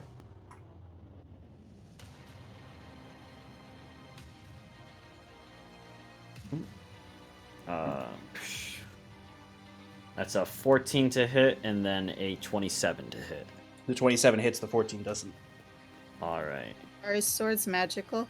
I don't know. Are they magical, Sean? His bow's magical, so I'm going to say his swords are too. Cool. Otherwise, Alright, they would not well, that damage is- it at all. Right, that's why I asked. Ooh, wrong dice. Well, 7 points of slashing damage. Okay. Or piercing, whatever. It doesn't matter. All right. And then let's see if he gets any more temp HP. He doesn't. Okay. And that just ends his turn. All right. Sarathil, you are up. One So second. this what?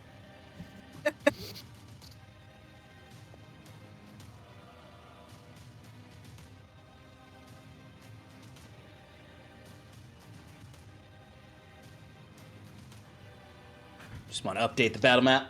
Yeah. All right. Sarathil, what's up? So this black shroud is still up, right? Yes. It's you can see inside though. It's just that if you attack someone inside, it's going to be at they're going to have some extra AC because they're half cover. So the amount of attacks that have happened on it have been enough to make it less solid, so you can see inside. Ooh. Well, no. Instead, I'm gonna just try to. I just try to dispel magic it. Yeah, you absolutely can. I will cast dispel magic at.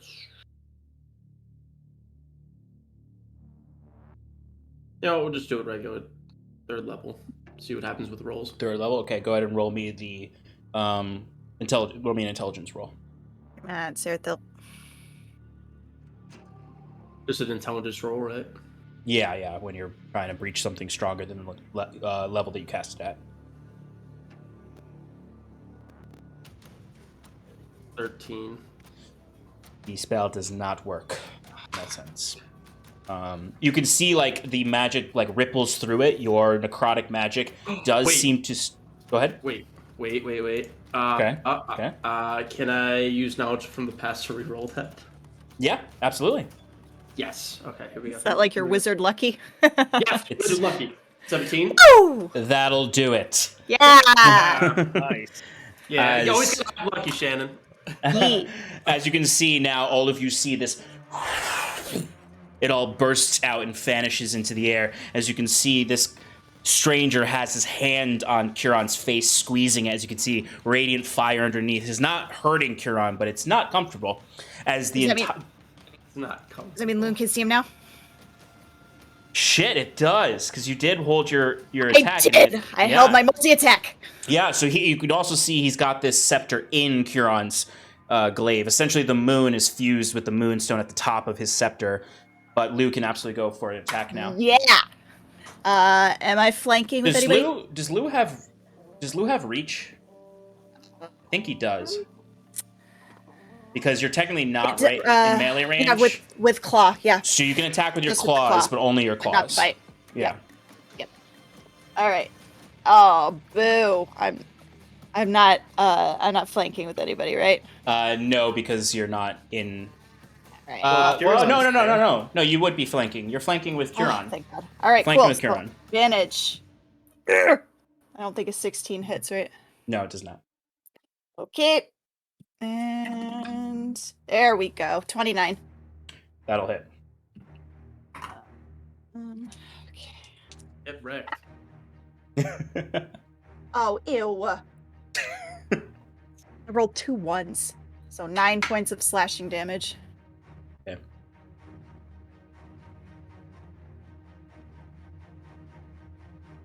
All right. Okay. So that happened at the end of Sarathil's turn. Yep. So Scarlet, you're up. You're currently grappled. So Restrained, right? Yes, You yes, said restrained. Sorry, yeah. Or no, it's grappled. It's considered grappled. So you It's can okay. you can use your action to do an athletics or acrobatics check to break free from it. Well, actually, Okay. I wanted to ask Sure. if you let me. And I don't remember how you do these rules, but if I were to like drop Prongs of the Black for a second and like reach in and take out my Blade of the Dawn and try and stab this fucking vine, so when it hits, it'll send out some healing towards my allies and me. Hopefully. Yeah, I would allow you to do that. Cool. All right. So. The attack will be on the Balefane. It won't be on the Okay. Like you're All not gonna be able to cut yourself free. That's fine. I need some help. I need some health. Oh no. Yeah, 18. you did take a lot of. Yeah, because I made a stupid decision to start. 18 will hit. Good. All right. So it's gonna deal an extra 1d8 radiant. And a bursting bubble of light magic pulses from the impact point, healing all allies within 5 feet of the point for 2d6 So health, Mundy which I will and roll in a Rodrin will second. get the health. Do I get to apply it to myself too? Yes, you do. Yes, you do. Okay, cool. All right, let me roll damage first. Extra 1d8. That's a d4. All right. 3. Ooh, 8. All right, so that is. Where is it? 6, 9, 15. Well, actually, so 9 of that is piercing, and 8 of that is radiant. Oh, wait, I rolled the wrong dice. Fuck. 6 of that is radiant. Okay. And now for healing. 5, 6. Excellent. Everybody gets 11 points. All right. So Rodrin gets 11 points of healing, and Mundy gets 11 points of healing, and Scarlet gets 11 points of healing. Cool. All right, that was my action. For my bonus action, I'd like to fucking rage. Okay. And then I can't move, so that's it. All right. But you get 17 temp HP. Yay! Thank you. You on initiative order 20 now. We do get some layer actions. So you hear kind of like come tumbling out of the tree line. You see Ilgwyn kind of. Oh, this fight is still going, and he is going to. You see, he kind of starts to manipulate this golden light in his hands. That he then pushes forward, and it bursts out in this like almost sunlight of little scintillating sparks that come down. And everyone other than Sarathil and Talray, because you wouldn't be in range, would get advantage on the next magical effect that that affects you. It's about time you showed up. Why didn't you make him laugh? That might be his second. All of the brothers have 2 different layer actions they can do, so that might be his second one. They all have one that targets the enemy and one that buffs you all. All right. And then the layer action for the enemy, he is going to. He already used the gravity well, so he has to use the Souls of the Court. So everyone within feet of him.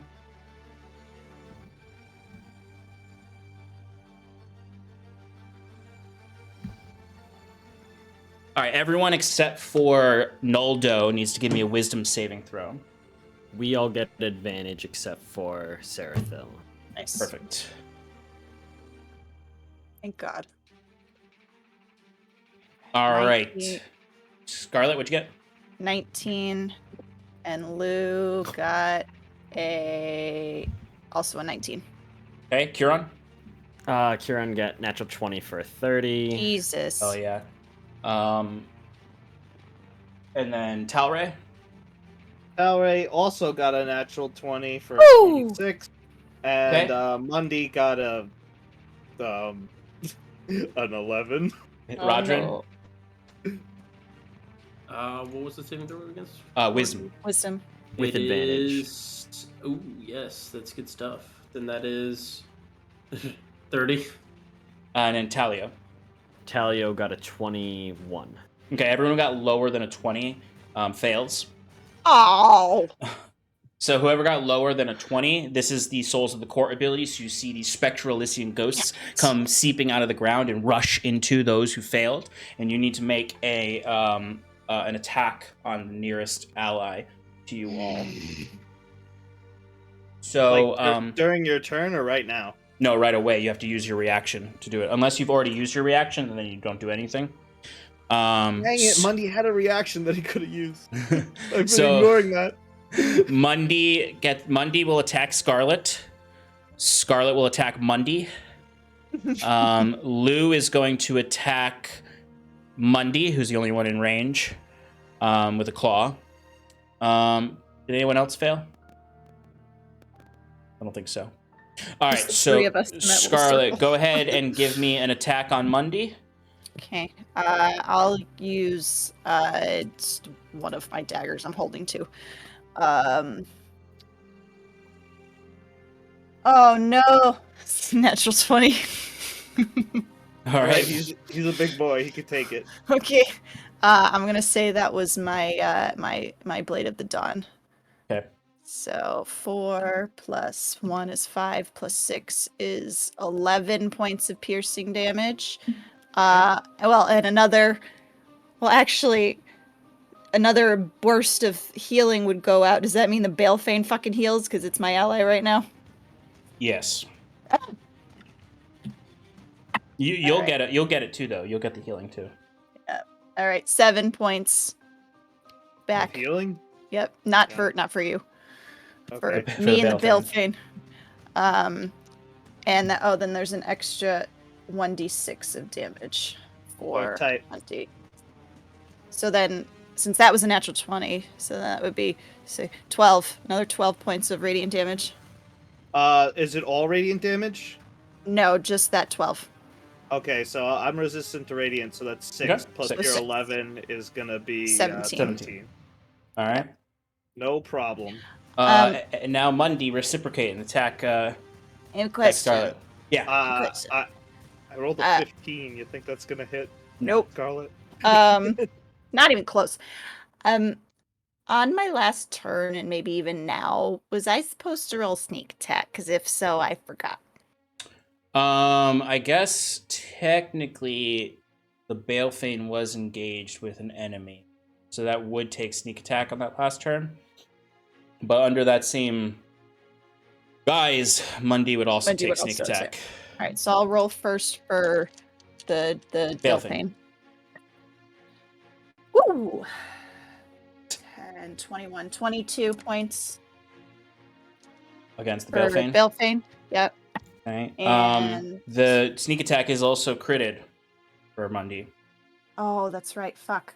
All right, so Oof. that's 30 plus 4 plus 40. Balefane has lost its resistance to fire again. And so that's gonna be a 50 there for Mundi. 50 more? Yup. Yeah. Oh, he's down. He evaporated. Oh dear. Oh no.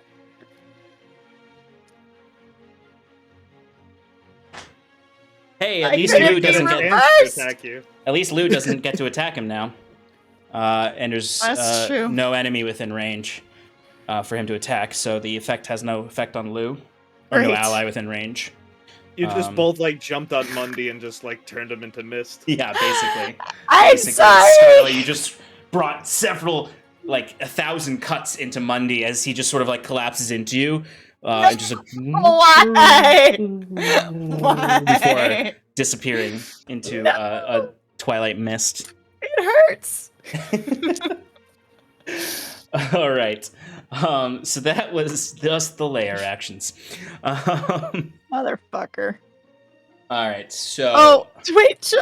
I had 66, not 56. So add another 2 to the bale fame. Oh, okay. I was like, what? No, Oh, yeah. All right, so Curon, I need you to give me a wisdom saving throw. Come on, Q. This is magical. Yes. That's gonna be 29 for me, dog. Okay, so you see as he's pressing the hammer into your staff, you do rebut him, so he's no longer draining the shards out. Granted, you do still have that 1 point against your staff. Yes. So if he reconnects with it, you might be back. All right, so that was at the top of his turn. He is now going to use his action. Seeing as he's surrounded, he's going to use his Undying Fire. So all creatures within 30 feet of him. Is it his turn? It is his turn. So all creatures within 30 feet, which is everyone but Sarathil and Naldo. You need to give me a Constitution saving throw. Is this a magical Is this a effect? spell? It is magical. It's not a spell, but it is magical. So we all have advantage. I had advantage anyway. You don't have to 21. say it like 21 does I not gotta succeed. Oh, fuck. It's a I have to 23 succeed. 23 does succeed. Yes. All right, Roger is a. Oh, loot. Sorry, gotta do loot too. What was it for? Constitution saving throw, yeah. with advantage. With advantage. Well, good thing it's not that. Lou got a 19. Roger got a 13. Curon got a 15 and Talio got a 19. All right, Yeah. everyone who got less than 22 is going to take full damage.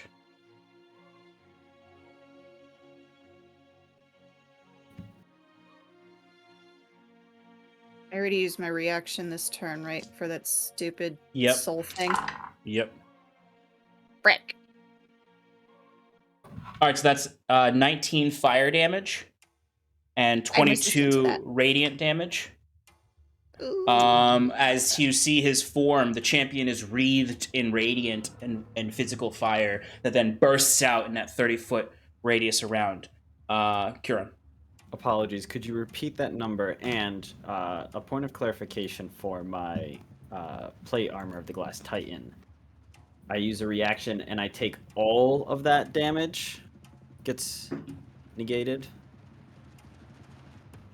Can you read how it's written for me? Can you use a reaction to half the damage from an incoming spell attack, or reduce the damage from If a you successful succeed, yeah. zero? Yeah, so if Okay. you succeeded, then you can reduce it to 0. Otherwise, you take half. But the numbers were 19 fire and 23 radiant. Okay. Everyone So- who failed is blinded in the next round. Oh. If you succeed, do you take half damage? You or no? succeed, you do take half. Okay, so I have a resistance to radiant as well. So you only take So- 12 of the radiant damage. Right. 12 plus. 19. That's fine. Okay. Let's see. That was his action. Okay, so that was his action. Doesn't have. I could do that.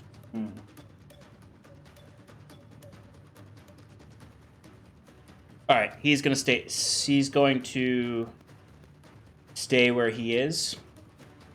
Roger, and you are up. Talray, you're on deck. Okay. It's been taking some fucking hits, and now that he's blinded, I think he's just gonna quickly shift into the ethereal plane. Okay, that's probably a good call. All right, so Rodrin is ethereal right now, which means he can only interact with things on the ethereal plane. So that would he can move though if he wants to move retreat back? No, he's just kind of stay there for the turn until he can get his sight back. Cool. And he doesn't have that healing ability, does he? No, he does not. Okay. Well then, yeah, he's just gonna chill. Okay. All right. All right. So Talray, you are up. Lou's on deck. Shannon's not back. I'll run you. Sorry, real quick. If he's in the ethereal, would he be affected by my Twilight Sanctuary? I would say no. Not. Okay. Not. Okay. All right, Talray. How is this mystery man looking damage-wise? He's taking quite a bit of damage. I would say The mystery man. the man who can't bleed blood is bloodied. Okay, I guess I'm gonna go for it. I'm gonna shoot him with the spell that I think you know. And Okay. it requires a dexterity saving throw. Can you read me how it's written in the feature? Are you trying to decide like what type of resistance it's gonna have? Because I figured it would go through that and hit the guy. What do you mean? I'm using disintegrate. Yeah. So the target can be a creature, an object, or a creation of magical force. I'm choosing the creature, him. Okay. And I'm shooting it. So it's technically going to make creature targeted by the spell must make a dexterity saving throw. On a failed save, it takes a shit ton of damage, force damage. The target is disintegrated if this damage leaves it with 0 hit points. A disintegrated creature and everything it's wearing and carrying except magic items are reduced to a pile of fine gray dust. The creature can be restored to life only by means of true resurrection or a wish spell. The spell automatically disintegrates a large or smaller non-magical object or a creation of magical force. If the target is a huge or larger object or creation of force, the spell disintegrates a 10-foot cube portion of it. A magic item is unaffected by the spell. Okay. He is going to use his reaction. And technically it's not a spell, because I'm shooting it out of a gun. Is it technically not a spell? I mean, it's a magic item. I'm using a magic item's ability. I don't know if it... That's why I was asking about how it's actually written, because... let me check here. Because sometimes it clarifies. It's a great spell. Okay, yeah, it's definitely a spell. Okay, that's what I wanted to ask. I just wanted to make sure that it wasn't like this is cast. It's not, they list if it's not considered a spell usually. Yeah, I would say it is a spell because I'm Okay. using the magic with a weapon. Then I'll say he will use his reaction then to use negate spell. One of his charges of negate spell. What level is disintegrate? 6th level. 6th level? Okay, so then this spell, and then it fails and has no effect when he uses this. It's basically a negation for any spell that is 7th level or lower. Higher than that, it does require a saving throw, but he only has 2 of them, and he's going to use one of them right now to absorb that spell and negate the disintegrate effect. As that shot aims off at him, you can see the disintegrate, the almost electrically charged beam of necrotic light shoots towards him, and Curon, you being right next to him, you would see he just holds a hand out and sort of ripples it, kind of like almost like catches it in a way, but without grabbing it, and just brings it to the ground to null into nothing. As he'll kind of just give a quick glare. You can't tell if he's glaring because he's wearing a mask, but he does a quick, swift look over to Talray. All right. I'm Anything going else, to Harry? use... Yes. Can I use a bonus action to summon Mundi? I forgot if it was a... I think the last time we I think looked, it's it was an action. right? Okay, we're going to... Yeah, it's an action. After he gives me that dirty look, I decide that it's the right time to vanish. So Okay. I use my vanish ability to use a bonus action to hide. So basically, I just fly off and hide behind the pillar that I was heading Perfect. towards anyway. Perfect. Love it. All right.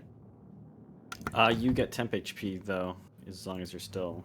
Cool. How much Which do is I get? 20 temp HP. Dang, I'm getting the high Yeah, rolls he on would be temp just HP. in line.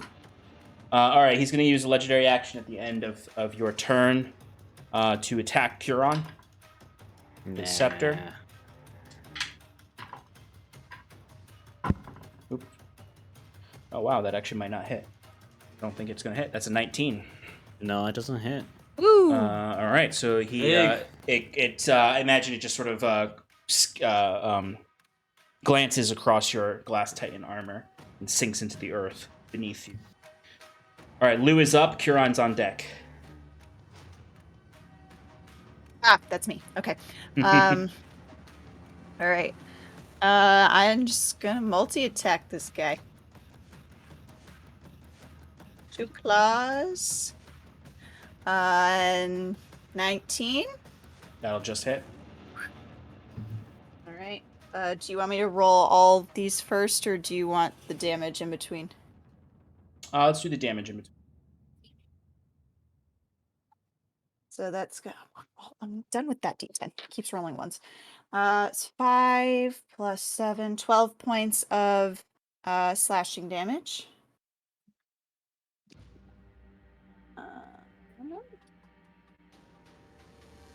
Second one is a 23. That'll hit. And that is 9 plus 16 points of slashing damage. And now for the bite. That's a 20. That'll hit. Natural 20? No, just no, I rolled a 10. Yep. Okay. 2d6 this time. 6. Nice. 6 plus 12. So 19 points of piercing damage. Ooh. Looking rough. All right, anything else, Lou? Just growl. Okay. He's going to And- use... 16 temp HP. Yep. 17, excuse me. 17. Okay. He's going to use his last 2 legendary actions. Use to do his 2-cost action one at the end of your turn.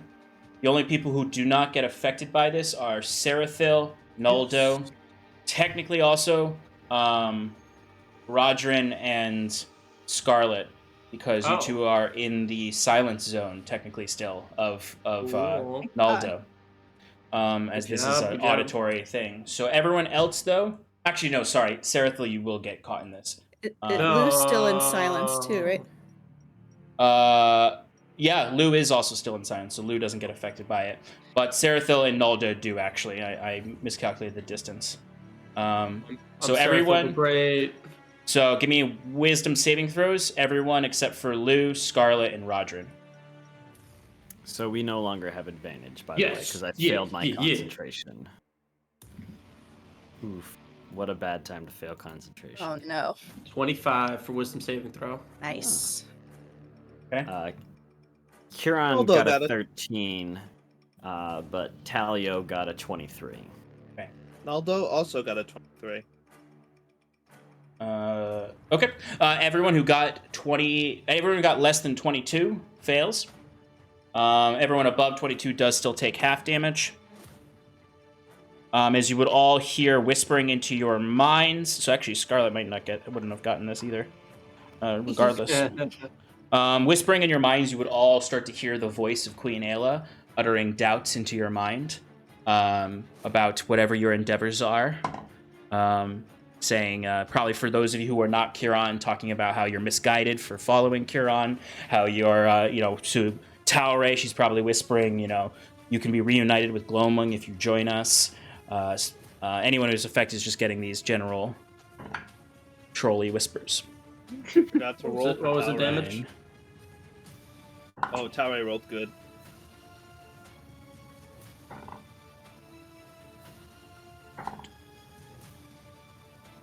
Uh, 29 points of psychic damage for those who failed, half for those who succeeded, so 14 psychic damage. Those of you who failed are now considered frightened by the Undying Stranger for the next minute. You can repeat the saving throw at the end of each of your turns to end the fear effect. Those of you who succeeded are immune to this ability for 24 hours. Nice. Okay. That was his legendary action before Curon's turn. Curon, you're up. All right, so Curon is still blinded, right, from that initial. Yes, still blinded until the And- top of initiative order again. And is it a fear of this man? And technically still grappled by its gravity well. Okay. Actually, no, that would be, by this point, that would be.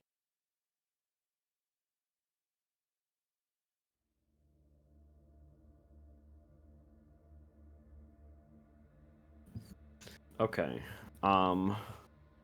So I'm sorry, you said the gravity well is done? Yeah, so you're not grappled anymore. All right.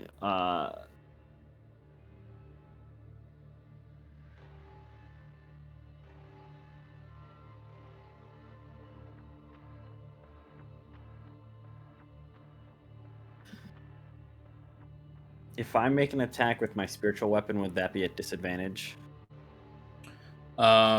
Because you're. Because I'm afraid of it, but my spirit weapon isn't. That is a good question. I would say because it's you channeling the weapon, it would still be at disadvantage. Yeah, that makes sense. That's good. That's a good question, though. All right, so I don't like this, Sean. I don't like this.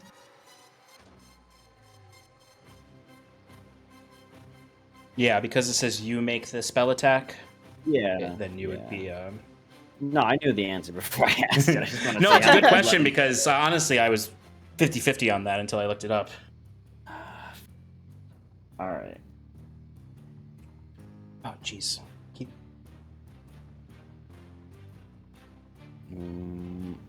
Sorry, I'm looking to see. All good. Of course, I took that off. Okay. I'm gonna recast Circle of Power,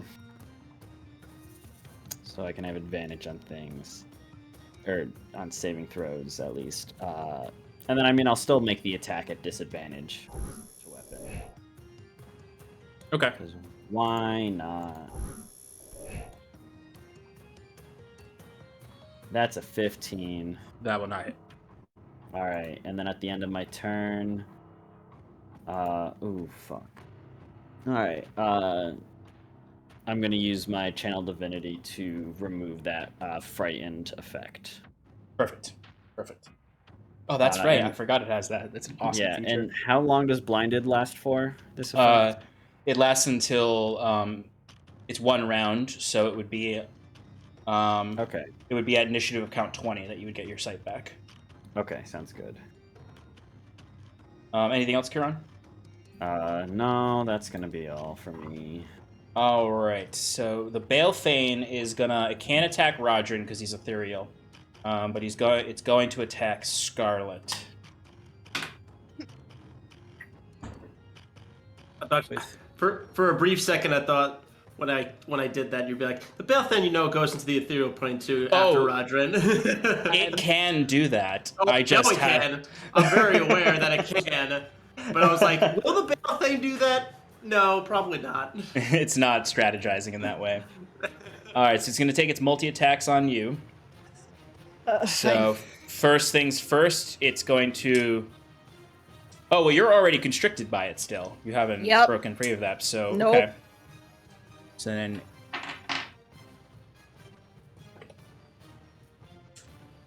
All right, so that means... Honestly, there's all these conditions that I just forget and mix them all up.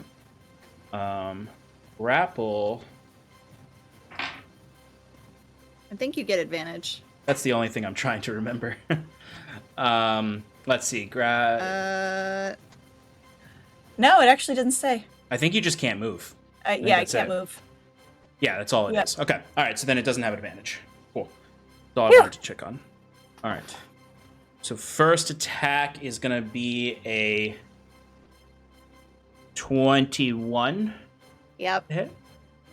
Okay. And then the second attack is going to be a 26. Nope. Third attack is a 23. Yeah, they all hit. Okay. What kind of damage is it? Bludgeoning. Okay. I need the help of D&D Beyond real quick. Give me a moment. This is just 3 attacks that are all going to hit. I am resistance because I'm raging.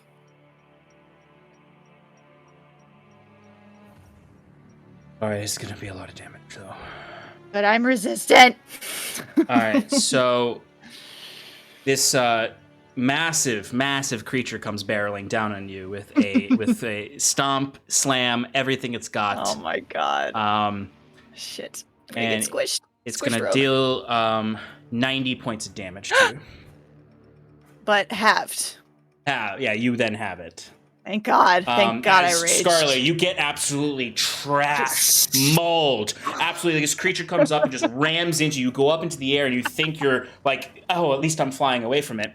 And then Right. a vine comes and smacks you into the ground, and then it brings its 2 feet down, stomping down on you. Oh, As ouch. you are like I'm broken. several Things inches are into broken. the dirt. Yeah. As it has knocked you down, and it's just sort of I'm like- over you right now, and just like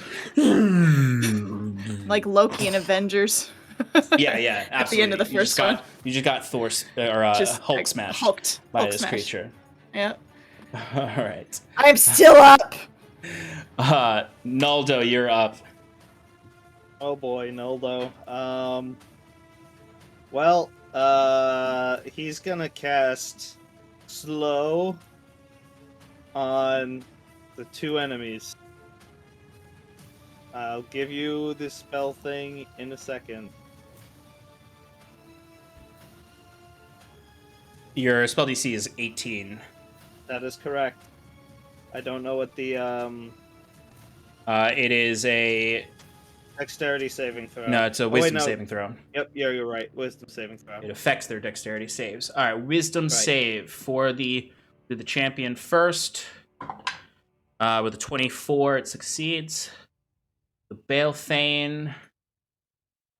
Does the Balefane have? No, the Balefane doesn't. Oh, this might affect the Balefane. The Balefane failed with a 5. Nice. Okay, so its speed is halved. It takes a -2 penalty to AC. Dexterity Let me saving go. throws. Can't use reactions. It can't. You're still held. Damn it. But it can't use reactions. Its AC is lower, and it has disadvantage on dex saves. Great. And also, it can only use an action or a bonus action, not both. Ah, okay. Brings up a question. Check real quick. Regardless of its abilities or magic items, it can only make 1 attack turn. Okay. No, sorry, I had to look up whether or not slow affects legendary actions. And it seems generally the ruling is that it doesn't because they're special abilities. Right. Okay, so, but I think it basically, if it uses its legendary action to do something, like, say, attack, I think it wouldn't be able to attack. I'll say that it won't be able to attack on its turn. Because I think Okay. that's fair. That sounds fair. So you would see Scarlet as this creature is coming up for another slam on you. And you see it just sort of... It slows. But I will say, it's going to use its legendary action right now to just finish that attack. Great. Basically. Great. So it just sort of comes... It still comes crashing down on you. Great. Great. Bring it. With its legendary action slam attack.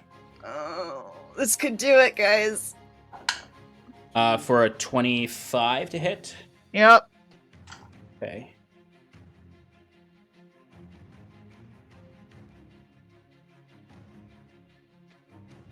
For 31 bludgeoning damage. So that's half to 15. Oh, God. I'm still up, but fucking barely. Oh boy. Nice. Okay. So as this creature just smashes and smashes and smashes into Scarlet, we come to the top of the initiative order, but we're going to take a 5-minute break before we jump into the latter half of this fight, folks.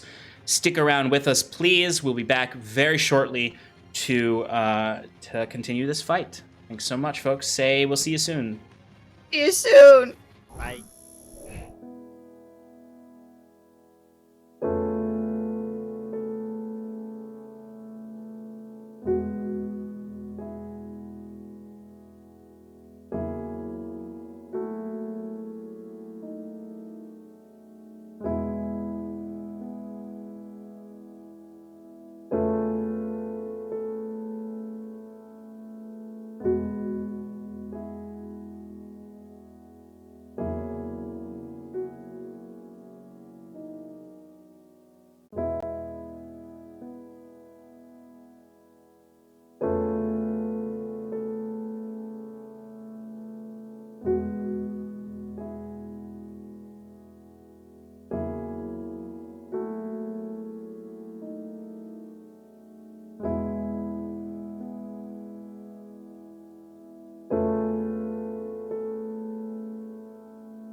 Twitter's called in the GTAR. Welcome back, everybody, to Advantage in Paradise. We are jumping back into combat.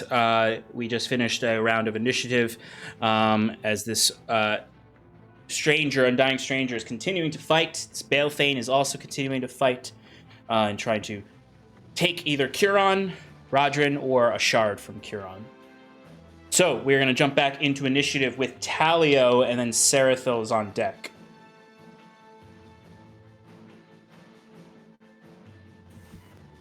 Tally ho. Okay. He's blinded. Right, because we're not the initiative. So he's still blinded, immune to the fear. Well, if he's blinded, any ability checks. Okay, but he can still do magic.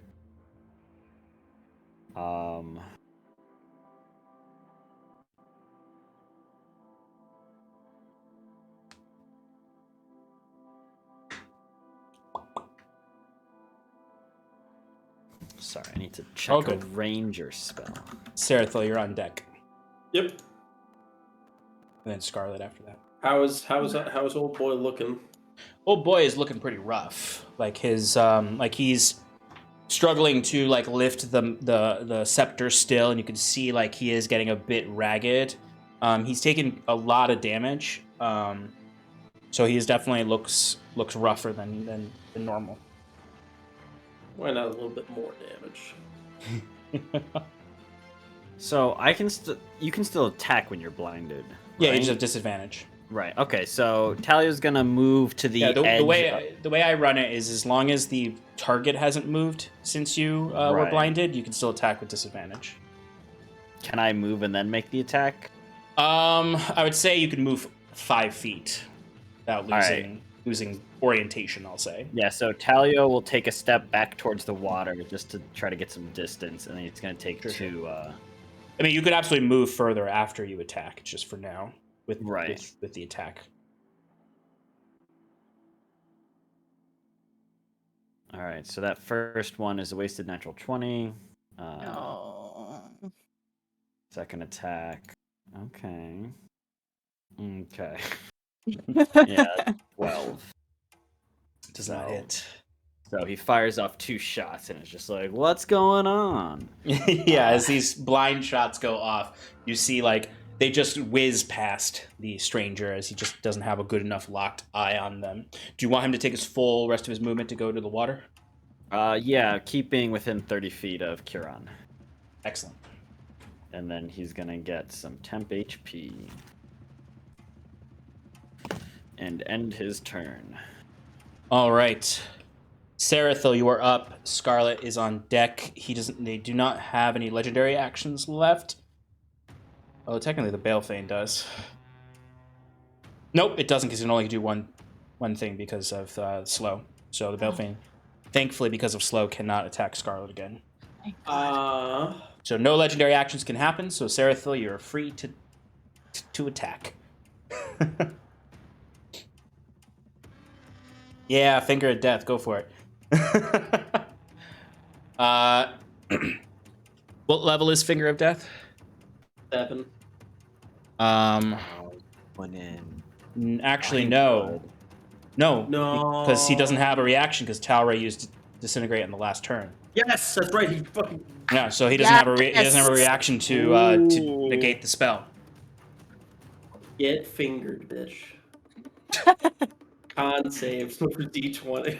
DC Con 20. save. All right. Well, he's gonna use his. Well, let me see. I'm not gonna just waste that if I can get away with it.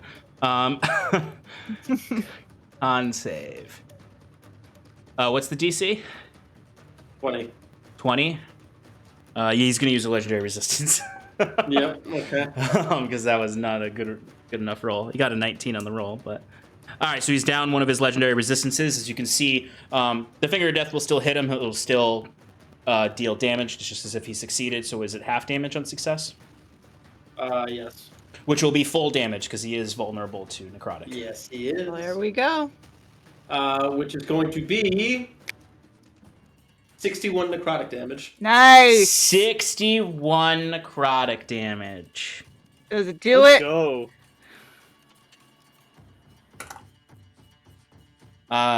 Mike, how do you want to do this? Yeah. Let's go! I don't care if this works or not. But wait, actually, I do care if it works. I hope this works. Finger of death. This son of a bitch is coming back to life, and he's mine. if it can happen. Amazing. What does it look like, though? What does your kill on him look like? I mean, same thing. He opens up his channels through his spell book, and he's reading the incantations as he just charges all this power to his finger, and then just like black lightning bolts shoots it out at him. So you see this black lightning bolt strikes the Undying Champion. Curon, you being like right beneath him, he does kind of collapse down, and like a hand drops in your shoulder as he kind of like lifts you up a bit.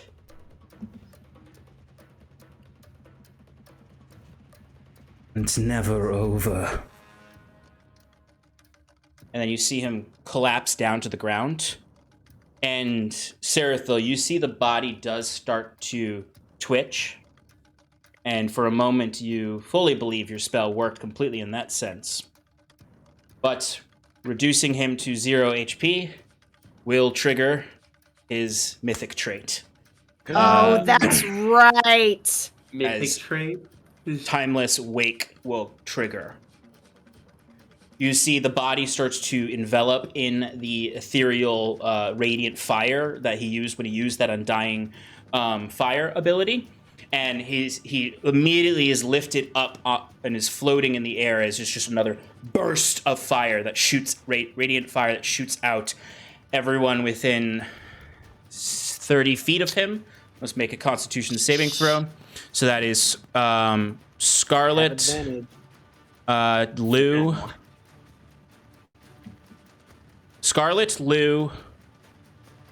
Curon,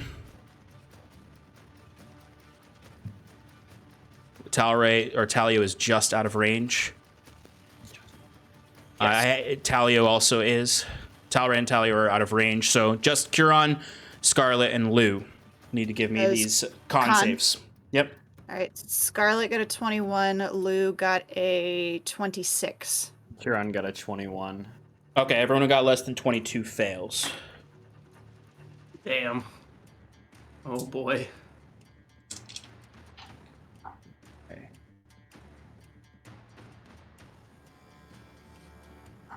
Okay, so damage-wise... Good.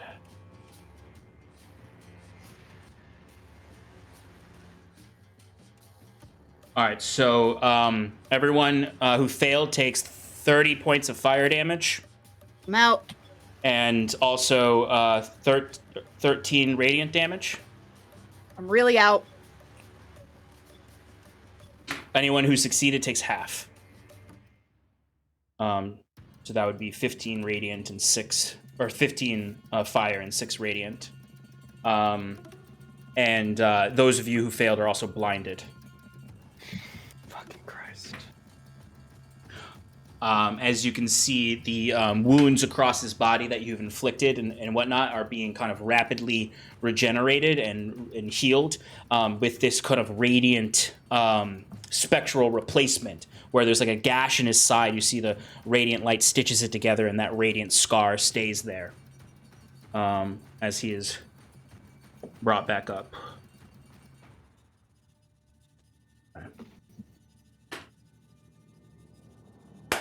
Okay, Whose turn is it? Scarlet. She's down, right? Yep, Yeah, but I have advantage because I have a soul trinket. Ooh. Thank God, because that was a 2. Oh my God! It was a 2 and a 3, so that's a fail. So you have 1 death save. Yep. Okay. Okay.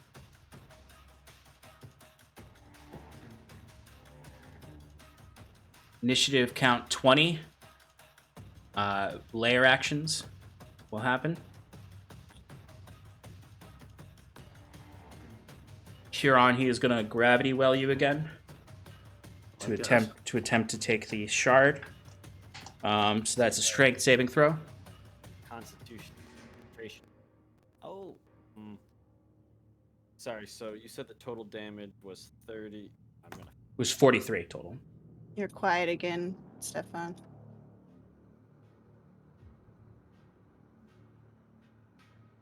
Now you can't hear you at all.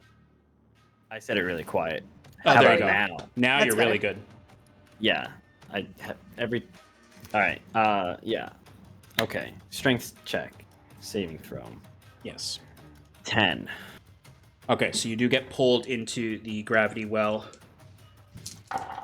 And you take 17 bludgeoning damage. Is that magical? Yes. And he is going to, on his turn, get an opportunity to leech from your staff.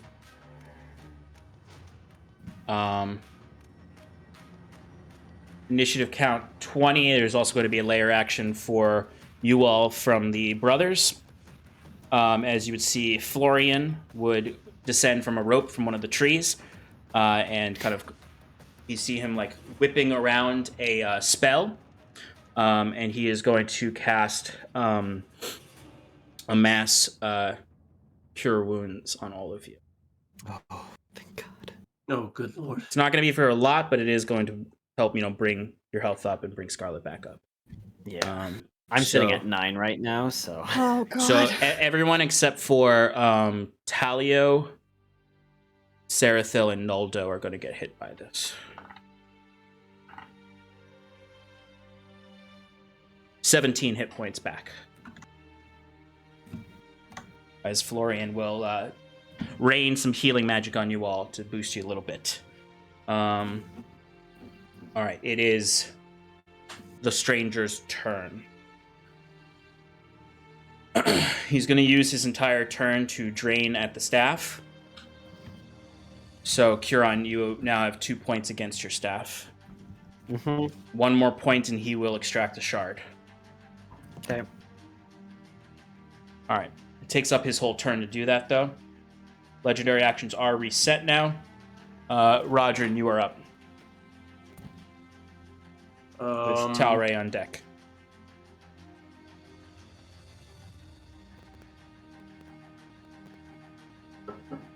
Rodrin. What are you trying to do? Drin the Bold. He's a bold one. Does he have any insight to what this form is? Yes. What it appears to you is sort of a it's like a burning fire that is within him, that is instilled within him by Ayla to bring him back in times of dire need. It seems like the kind of thing that would be a once in a while kind of thing, and that he would not like come back again for a while if you were to bring him down to 0 here. That's kind of what you can surmise just by really quickly what's going on. It just seems kind of like a quick revival magic that was, a death ward, if you will, but a little bit stronger. All right. Wait, So one might call it the final phase of combat. Yeah, I got it. Does coming back out of the etherealness, that's an action, right? Let me double check for you. It may be an action. Where the hell is it? Sorry, I think it's a... yeah, it's an action. Well, then in that case... Ugh. Yeah, I guess I'll pop out of etherealness. Okay. And just stand there, get ready to attack on his next turn. All right. Wait, where's... hold on. Where's the Balefane? Balefane is right next to you. It's on the right actually, side yeah, of the screen. Can he move away from the Balefane on the opposite side? Yes. Get him in between him and the Balefane? Yeah, definitely. Do that first. Move there, then pop out.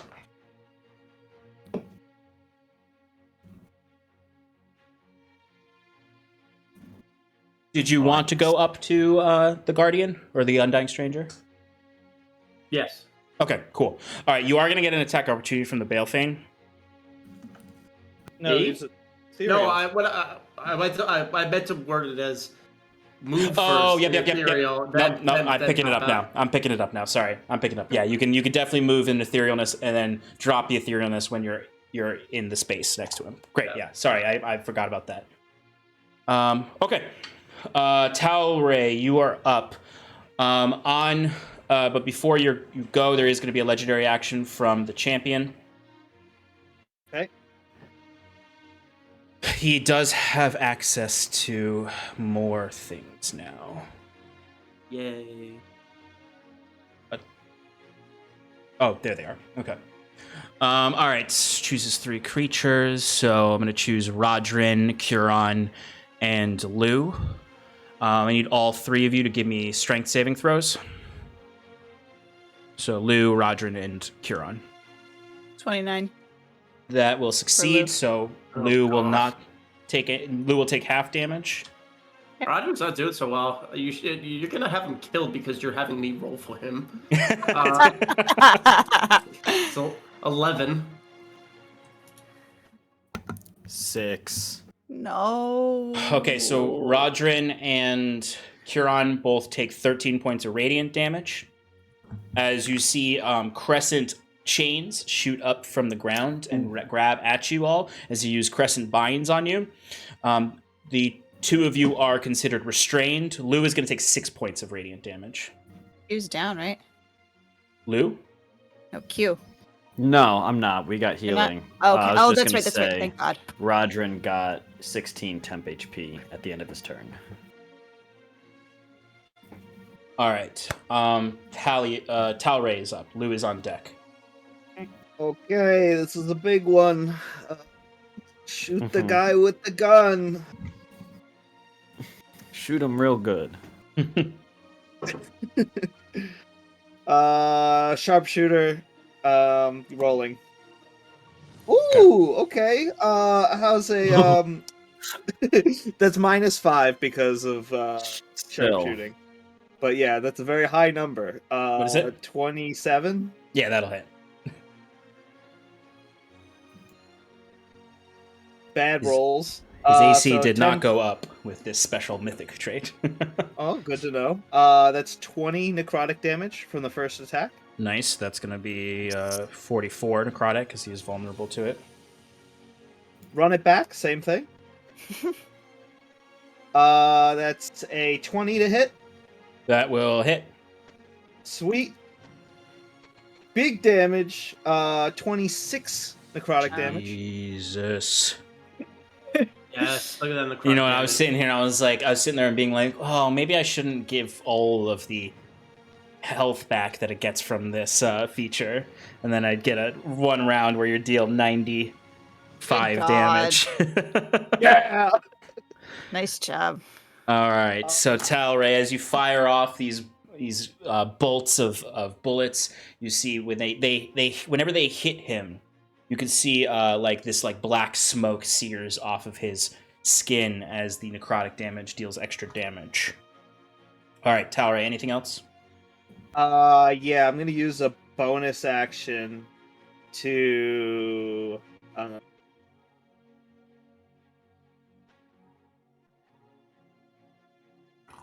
just in case, I think I'm gonna cast Ye Old Hunter's Mark on him. Okay. Just so if he tries to do some... Actually, if he does an ethereal thing, that's not really gonna help.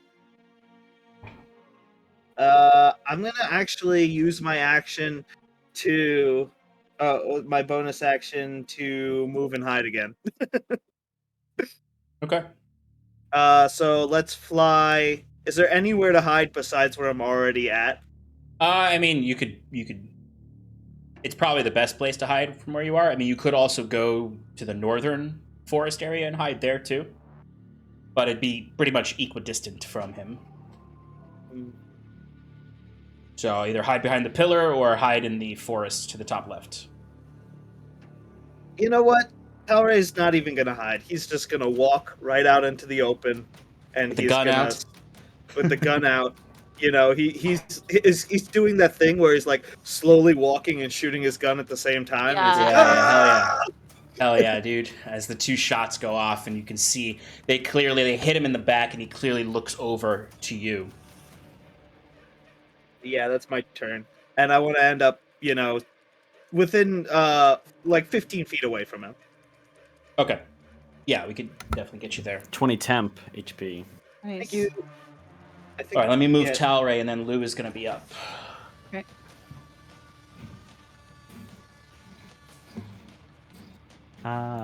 Before Lou goes, though, the Balefane does not, because it's slowed, does not get the legendary action on you, Scarlet. Thank God. But But its turn is before mine again. the Undying Stranger is going to use his last legendary action to attack Huron. Nah.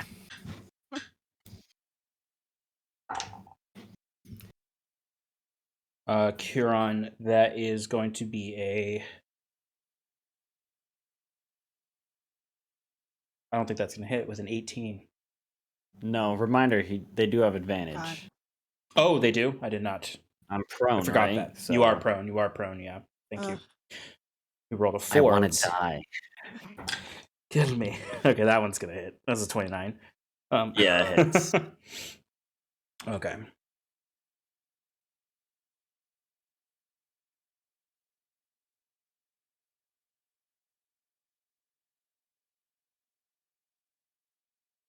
Cue up the sad music, because Q's going down.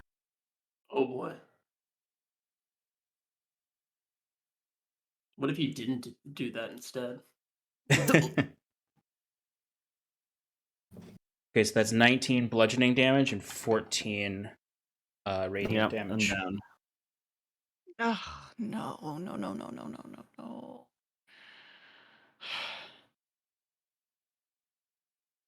I mean, are we really surprised? Ooh. That's fine. That's okay, music.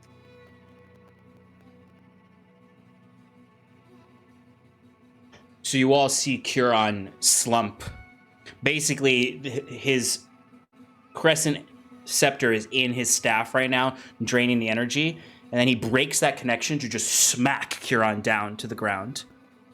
And Curon's body goes like pressed several inches into the dirt, as there's sort of almost like a thunderous as he'll just grab at Curon's armor to lift him up in the air. You just look staring into Curon's face. Curon, I mean, you're not dead yet. You're unconscious. Right. But if there's any last kind of, if you want, as your consciousness is fading, if there's anything you want to say. Looking down as he's held up in his grasp, Curon will just, doing her bidding won't get you any closer to the light. The moon is for us, and us alone. She is lost her way. And then he passes out. Bold words for someone whose light fades before our eyes. He'll just drop Curon to the ground, as he'll turn around and just sort of drop the mace into his hands, looking at the rest of you. That was a legendary action. Which was after Lou's turn now, right? So it's Lou's turn now. Yes. Lou's gonna eat me. All right. Am I still flanking with Curon? Curon is No. unconscious. He's not engaged. So that there's doesn't no count. flanking. Okay. You All can right, move. so- You can move to be flanking with Rodrin. All right. I'd like to do that, please. Okay. Natural Do some- 20. Yeah, do some Lou things. Yeah, natural 20. So that's a 30 to hit. So that's going to be 20 plus... Oh, 20d10, there it is. 29 plus 7, 36 for the first claw. 36 damage. Yep. Hell yeah. Slashing. Second claw is a 27. That'll hit. A 15 points of slashing damage. And sorry, I forgot to do 2d10 on the other one. So add Okay. another 9 to that. So 24. 24. Okay, yeah. Yeah. And here comes the bite.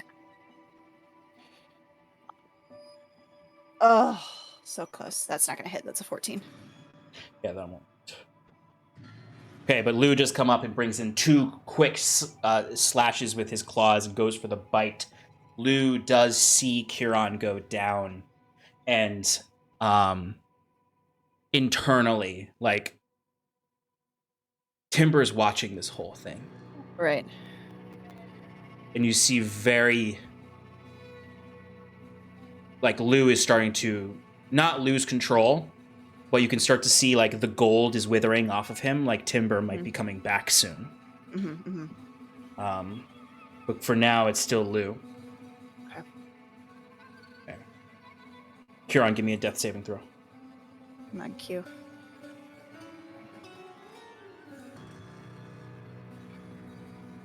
Natural 20. Woo! Holy shit. That brings you back to 1 HP, right? Oh. It does. No, it's 2 Yeah. successes. Or is it just? Or is it 2 no, successes? No, I think it brings you back up with 1. Let's consult the rules. Yes, one moment, folks. Regain 1 hit point. Yeah. Fantastic. yeah. Kieran, you are back up with 1 HP. You are on the ground. It's almost like he dropped you and just you hit the ground and rustled you, and The you light of Ilyvania coursed through me. You do gasp as, well, yeah, faith has brought you back. Yeah, the old pain of Ilyvania, as they used to call it. As Kieran's sitting there like, why won't you let me die? So tired. Please, press touch. End it. All right. It is the Balefane's turn. So it can only do an action or a bonus action. Either way, it's going to stomp all over me, isn't it? It is going to stomp on you, but I'm just It's confirming only with got Clay one. the features of slow. It can only do an action or a bonus action. It can't do both. And with that action, is it limited to 1 attack? Yes, it is limited to 1 attack with that action. Like it can't use its multi-attack. Okay. Correct. Cool. That's what I wanted to check. All right, Scarlet, you're going to get a really slow stomp. I can just see it coming. All right. And I think I'm still prone, right? Well, yeah. Yeah, you are still shit prone, out of so me. it does have advantage, which it does have advantage. It did get a nat 1 on that first one, so hopefully it'll continue to get low rolls. That is it's 26 to hit. Shit. Yep. Roll the 15.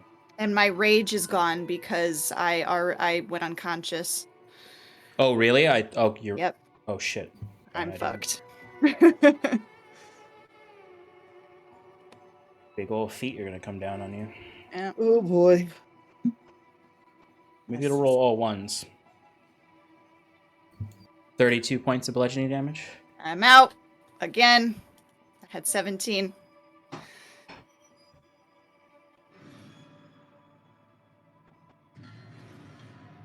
Sean, the Balethane gets to make a wisdom saving throw to try and get unslowed. It gets a wisdom save? Yeah. Okay. It only got a 13, so I don't think that makes it. Yep, no good. Okay. Alright.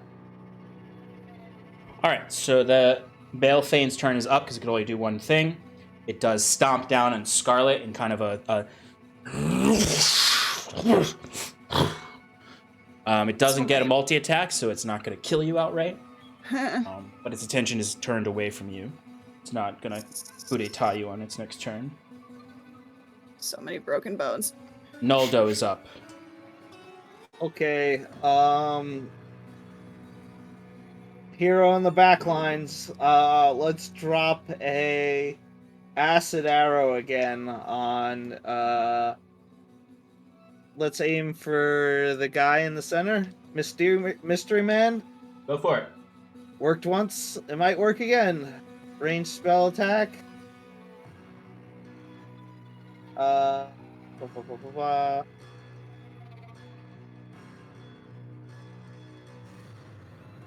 There's a 23 hit. It does hit. That is very good. 4d4 acid damage, and then 2d4 at the end of its turn. The acid damage for this time is 11. Nice. All right, as the acid splashes across the form, you can see the cloak and all of the like ancient clothing on him is starting to degrade around him and almost age rapidly as his eyes grow brighter with that fire. And I'm gonna have Noldo, despite its fear, try and get into the fray and move close to Scarlet, if possible.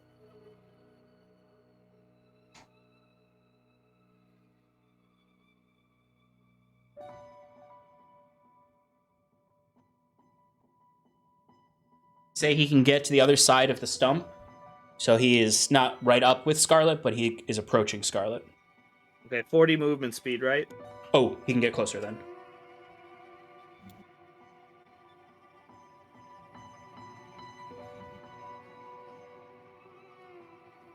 He's 15 feet from Scarlet now. Okay. Great. All right. Talio is up. All right. Talio just saw Curon go tumbling to the ground, unconscious, and then awaken. Okay. So can Talio use a bonus action to have Vrexy move up and drag Curon back There would be an attack of opportunity. against? It can be either of you. We'll say Vrexy. Well, it's up to the stranger who he wants to attack. Okay.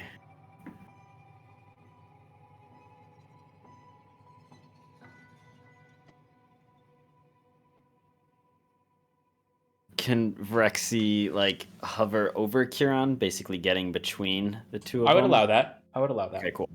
So he'll use a bonus action to command Vrexy to do that, and then, if possible, also attack. Yep. The dude. I don't have Vrexy's stat block, so if you want to make those rolls. Yes, I can do that. But Virexy's not attacking though right now, right? Or he's just standing over, or is he attacking? Well, I assume that he can. Oh move yeah, in. he can. All right, I'll make those rolls for Virexy. Thanks. All right. He's gonna hit Nice. for 11 points of piercing. Yeah, so Virexy comes up and it just stands immediately over the body. As you can see, this guy is almost... He thought Curon was unconscious, so then he hears the gasp of breath behind him and he looks over his shoulder as the Virexy, the Velik Stalker, this massive wolf lupine figure, stands over Curon and goes and bites into the calf of the undying stranger. All right, and then Talio is going to make 2 arrow attacks. Short or longbow. Jesus Christ, both miss. 14 and 13. Those do not hit. I mean, I'm going to say they hit, but they don't do damage. Sure. And that's going to end their turn. Okay. He has no more legendary actions left, so Sarathil, you are up. Yes. Well, no finger of death. Well, we got some. Let's play You got some stuff left? Yeah, we got some. Let's do some more necrotic damage. Oh yeah. Yeet. Because level 6 blight. Nice. He's going to use his negate spell reaction. Cancel that out. Yep. As he'll Still a good call. No, yeah, definitely a good call because he can't do that anymore. He's done with negate spell. So as the blighted magic leaves your hand, he once again he almost like pulls his hand down, and there's just sort of like the magic is grounded into the dirt beneath him. As you can see, that dirt all dry up to almost a desert, and that cracked earth look all in that little area right in front of him, or right next to Curon, as Curon lays in the ground. Sorry, Druid. All right. Anything else, Sarathil? Nope. Scarlet, you're up. Give me a death That's saving throw. save. Yeah, I made it. Okay, It's, so 1 success, 14. 1 failure. It didn't reset from the last time. Oh, sorry, I forgot that you went down. You were up and then went down again. No, yeah, it's one failure. 1 success. Although I think a long time ago I did talk about. I think you did. Having them.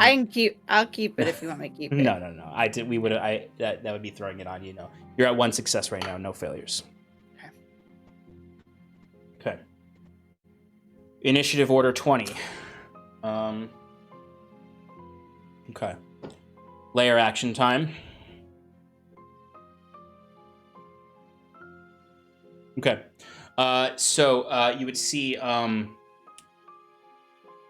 Elduin would step out, and you can see instead of grabbing a boulder and hucking it, he is going to use some magic.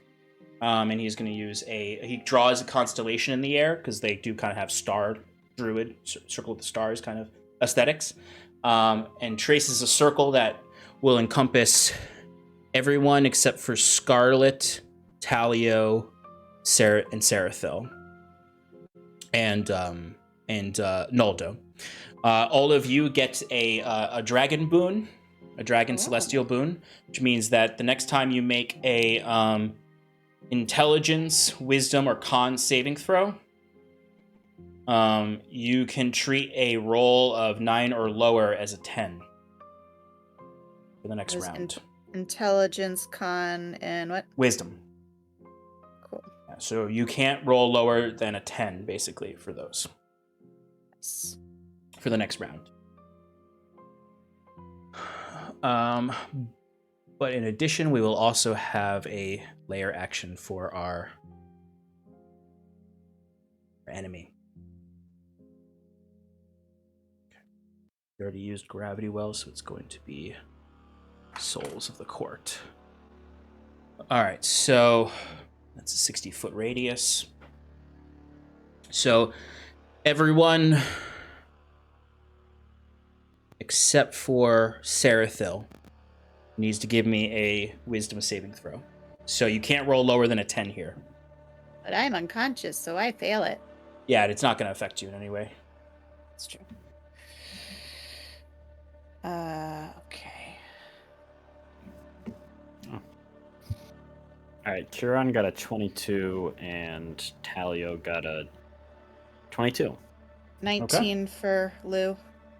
Okay. 19 Roger. for Talray. 15 for Noldo. Okay. Roger? Mike? He has... Everyone got lower than 22 fails. Yeah, he fails. Okay, so you need to... Everyone who got less than 22 has to attack their nearest ally. So... Oh my god, is that Scarlet for Lou? Yes, but he's out of range, so he can't attack you. Because you can't reach, move. though. Oh, he does have reach. What's his reach? Is it... 10 feet. And then... Okay, so Lou is going to attack Scarlet. Am I about to shoot Am I about to shoot Kieran in the head? Let me go see who's closer, if Lou or... Oh my god. Put him down. I didn't mean it. Oh And, my god, I'm gonna get disowned so hard by you guys. damn, better start calling Kieran Old Yeller. Talio, or Talray, you are going to shoot Kieran, but the one good thing is that Kieran's prone, so you have disadvantage. Oh, God. Yeah. Roll bad, roll bad! You sharpshooter. Wait, you want me to use sharpshooter? Yeah, because that's a -5 to hit, right? Fucking It is a mercy. -5 to hit, but it's also 10 extra damage if I do. I'm Oh, is already that like fucked He's Great at up. weapon 1 master? HP. Yeah. Fucking mercy Yeah, but killing this man. I was gonna say, isn't there like a point where like if I do too much damage, you're gone forever? You have to. You would double have to my deal hit so points. much damage to Yeah. do that. So Okay. I'd good. allow you to sharpshooter this just to make it a little less aggressive. But This is fun. I'll do Scarlet, this. you have two death saves. So Lou Yep. Mm-hmm. claws into you. It's only one attack, right? He doesn't use his multi-attack, He or doesn't. does he? No, because it's reaction. He doesn't get his multi-attack. Okay. Will a 25 with disadvantage hit you? Yeah. John, will a 25 hit? Yes. Okay, here we go. I Well, don't even need to Kieran's roll out again. damage. Kieran's out. Yeah, I'm down. Yeah, that's 22 damage. Necrotic. Okay, so that was Roger, or that was Lou and Talray. Did anyone else fail? Naldo? Roderick. Roderick, Who does he attack? Curon. Run. Oh my god. Curon, you're at 2 death saves fails. Oh no. Who does Naldo hit? Naldo is not. Does Naldo have reach? What's his reach if he has it? I think He goes up to Kieran, let's be real. He just goes up and stomps Curon's face. I always hated you. So is it just one attack or is it a multi-attack? It's just one attack. Just Yeah, one. it's just one. It's basically an attack of opportunity that happens. He does have reach. Well, what's the distance on it? How much reach? 10 feet. Then he does. He's not in range of anyone. Okay. Okay, so Scarlet's at 2 failed death saves, and so is Curon. Mm-hmm. And that was initiative count 20. Yeah. It's the Undying Stranger's turn. Oh, what about Roderick? Roger's is Rodrin. after him. Oh, it goes after. Okay. Rodrin's right after I him, thought yeah. I thought it was just right there. Got it. Okay. He's gonna go for his 2 attacks on Rodrin.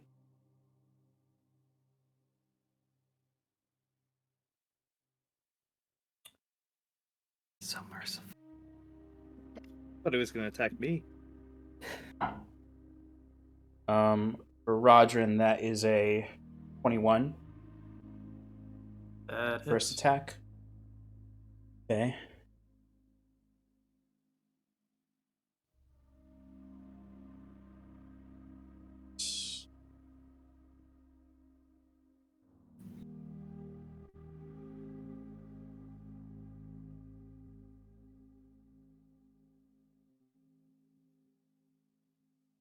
So that's 15 points of bludgeoning damage, and then 11 points of radiant damage.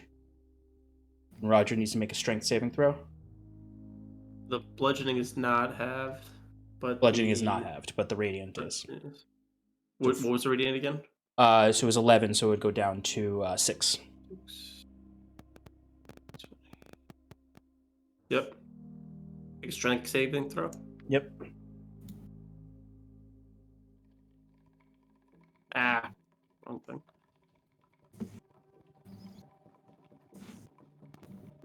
At 20. Nat 20? Okay, so you're not knocked prone and don't take the extra damage.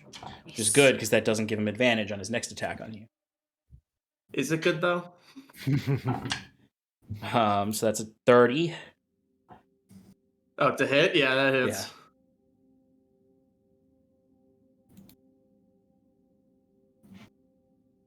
Alright, so that is 29 bludgeoning damage. 29 bludgeoning damage. Yep. And 16 radiant, so that's down to 8. Rodrin's down. Oh fuck. Perfect. Oh god. Why'd you say perfect? I mean, narratively, that's pretty perfect. And now Ayla's gonna take control of him again. uh, Oh, God.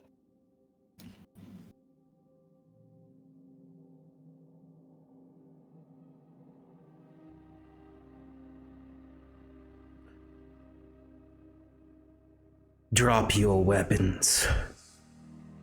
Your champion is dying beneath my feet, as is the other champion.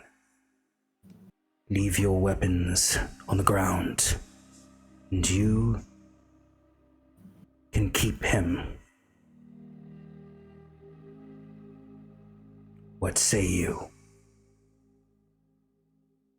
Those of you still alive, what do you do? I don't know, elaborate? You want to keep who? What's the trade going on here? Because I got 2 barrels aimed for your head. I think we still got some leverage here. Such a troll.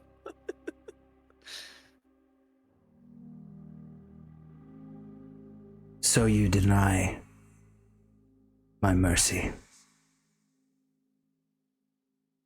Just want you to elaborate.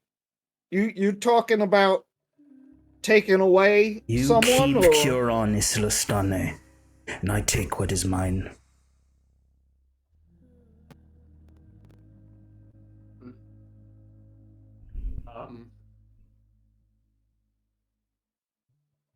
yeah, I'm like giving him a stern look, but I look to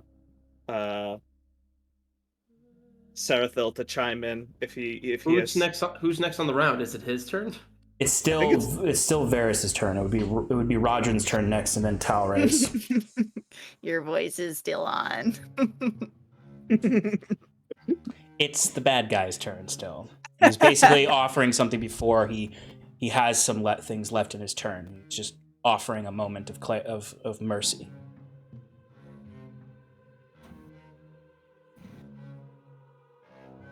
Can Lou go drag Huron out of his way? No. If anyone moves, he's going to finish his turn, unless you're dropping your weapons. Sarathil, giving up. if you're hesitating even a bit, I'm about to answer. So yeah, it's Sarathil, Lou, and Talio and Talray are who's up. All right. Lou drops his claws because Timber's watching. Talio has an arrow knocked, and he just looks to Talray and Sarathil and Lou, like, kind of like a look of like, Kiron would never want this. What are you doing? He would rather die than give in to Ayla's demands. But you guys do what you want.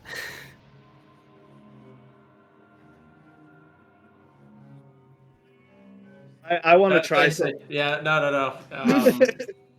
Yeah, Sarathil will be an old Mexican standoff, just like eyeing back and forth. And Sarathil will finally respond.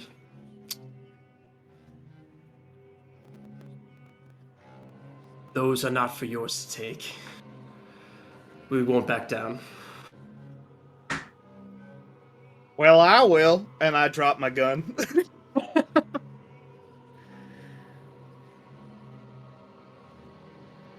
He looks to Talio and Sarathil, the two that have not given up. And you see he picks up Curon by the neck.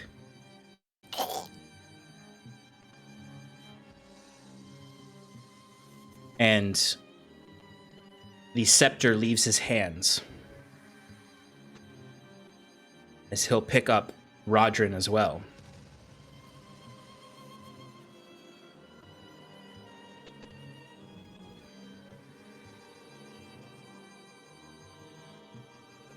And he'll disappear.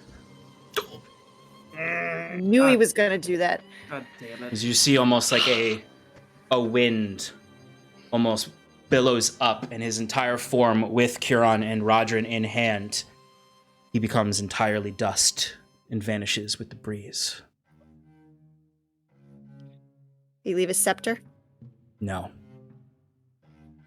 He took everything. And Curon's staff too. Curon's staff too. Fuck. What about all the stuff that was in my bag of holding? That's all on the ground. That's all on the ground. How he starts picking up stuff. Talio throws his bow to the ground and just cries out in anguish. Blue roars. Does Also in anyone anguish. want to stabilize Scarlet? Yeah, I'm gonna use a health potion on Scarlet. Talio says don't do that and uses Cure Wounds on her. Okay. Was He's got the spell slots. okay. What was I gonna say? Kira wasn't conscious, was he? Curon was unconscious. He was unconscious. Yeah, he had two failed death saves.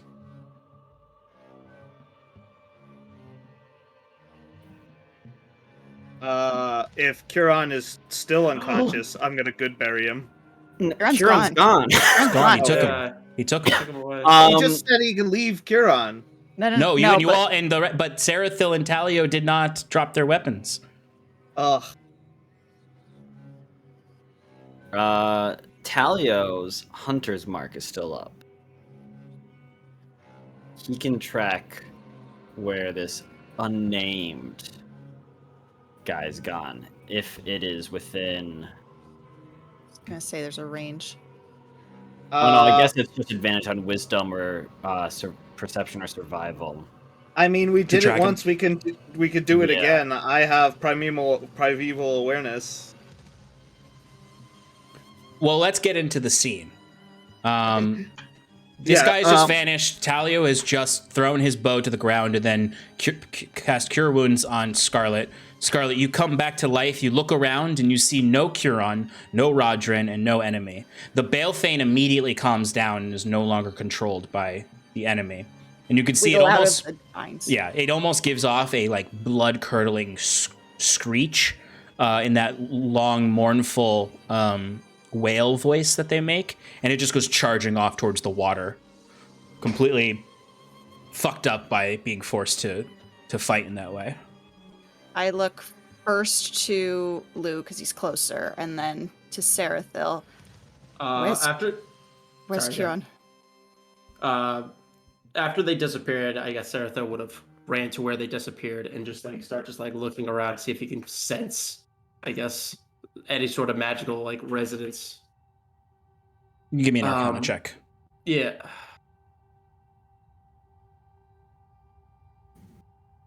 $29. Nice. There's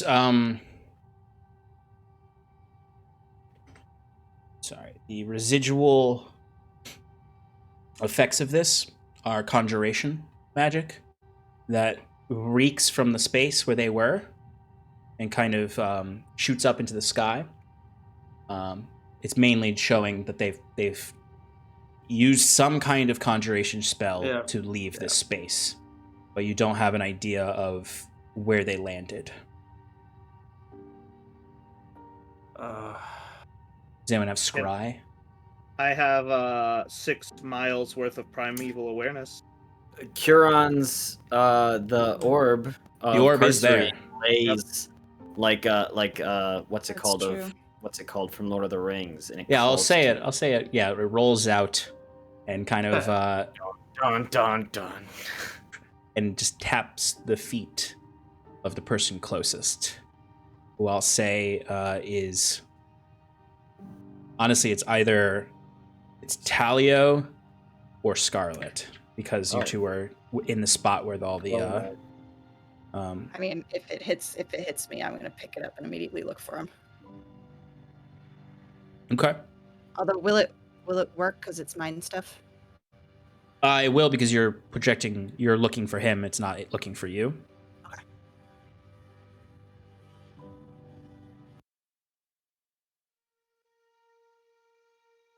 As you pick it up, Talio will ask, "What's Talio's voice?" Legolas, basically. Oh. Eh.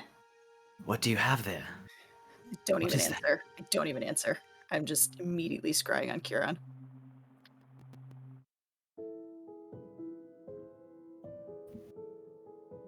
Scarlet, give me a wisdom saving throw. 18. Okay. You are able to access it and survive the magic of Karstery that inundates this thing. You are coursing through the dark realm of Karstery, as you're almost like being pulled by your spirit through, as you can hear the chittering sounds of insects all around you. And then you see a green light ahead that you're barreling towards.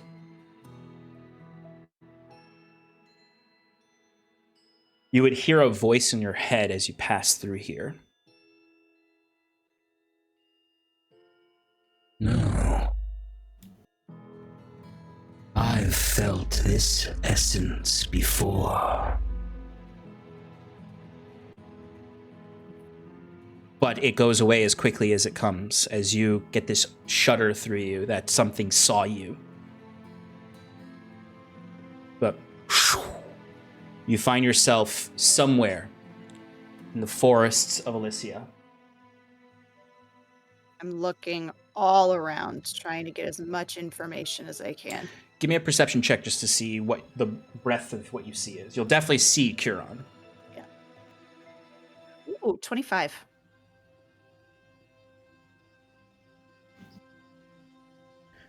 You're at the top of some hill that crests above the forest. You hear the scraping and dragging of Curon's armor. You see the unconscious body of Rodrin just laying splayed as the undying stranger is dragging Curon's body up this hill.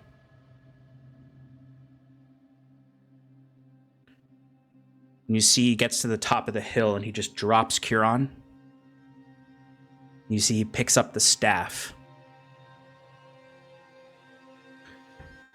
and draws the scepter to it. As you can see, they almost magnetize together. And you see extracted from the staff, he slowly pulls this away from it.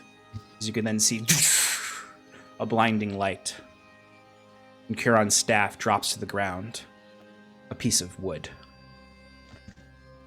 As you can see, hovering above his hand are 2 shards of Ilyavanya.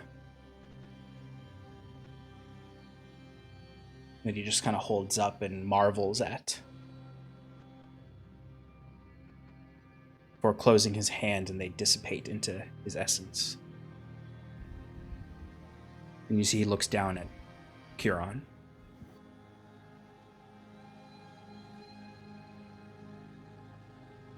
And he picks him up by the armor again and holds him aloft.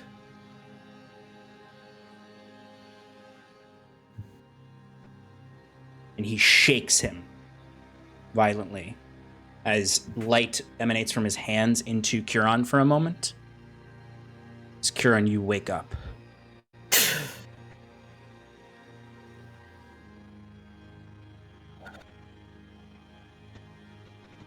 Out of respect,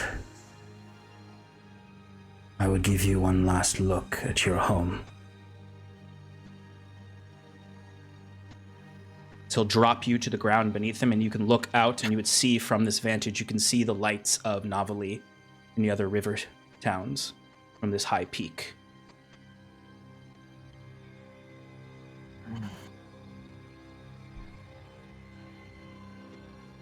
It looks so peaceful. Scarlet, you can see as Curon says this, you see the Undying Stranger lift the mace again. It looks... None of them know what she plans to do. I wonder, do even you, Varys, truly know her intent?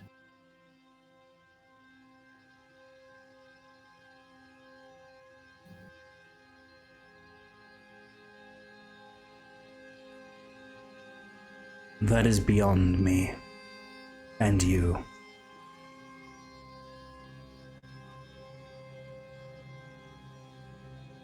I'll see you on the other side.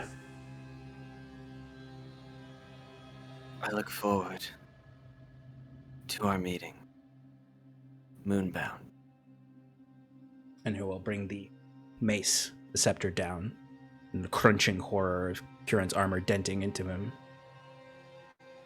You see the last breath leave his body as he falls forward, face down in the dirt, overlooking his home. Dead. Screaming. Just, I don't know if this ends it or if I drop it, but I am screaming at the top of my lungs. It would end it because you were watching Curon, and Curon is dead. Oh, yeah. What? What is So, just screaming, I chuck the thing to the ground. I throw it. I don't know if it breaks or not, if I'm strong enough to break it, but I throw It's an it to the ancient ground. artifact. It just kind of bounces. Just kind of just bounces. Okay. And just after screaming and, barely standing at this point, we failed him. He's gone. What do you mean? He's gone. I watched him die.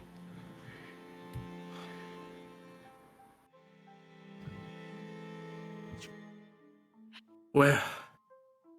Describe No. It's a hill. It's a hill somewhere. Talray just takes off. Like he's got to find this thing. Talia goes, "A hill where? Do you remember what it looked like? Any landmarks, anything they said about where it might be?" There's rivers and stuff, right? Mm-hmm. Okay.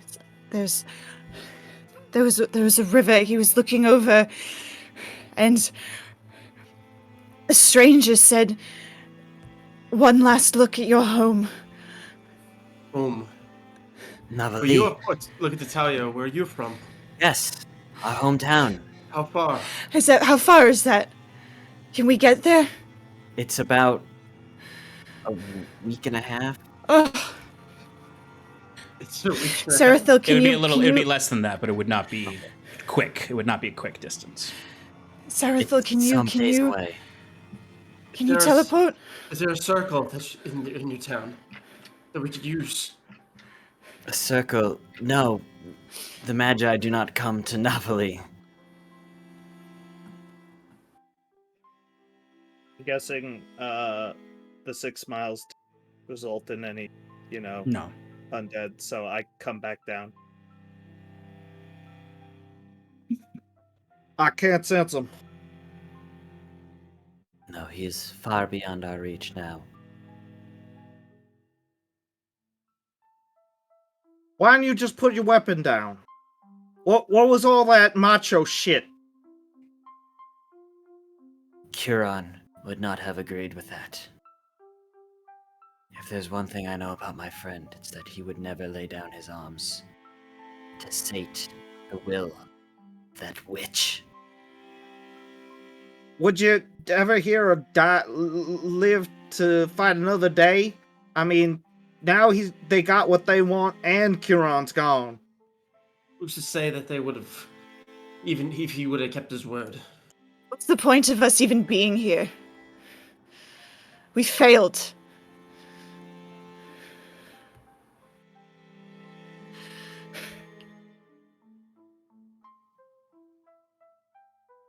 I haven't failed. We can still make a difference.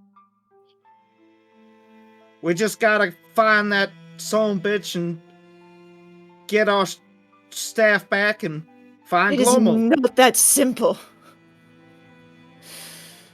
Nothing's changed. Everything's changed. You don't know anything. Wait, Maybe I'm just a little bit more determined than you. the Wood Elf has a point. Mistakenly, they've turned Curon into a martyr now. Unfortunately, he was not able to spread his word far, but maybe we can use this. We can still garner support for him. Curon would not want to have us give up so easily.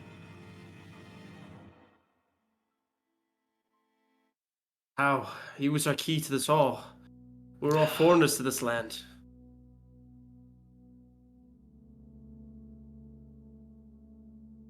I don't know.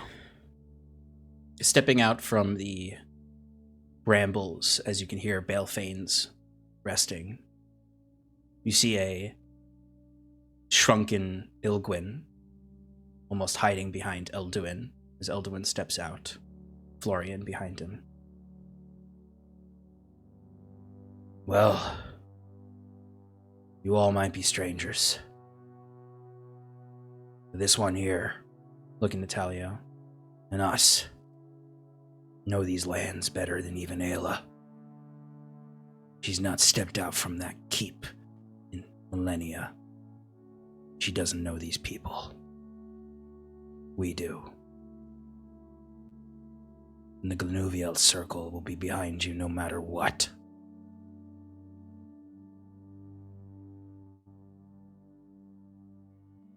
To whatever end.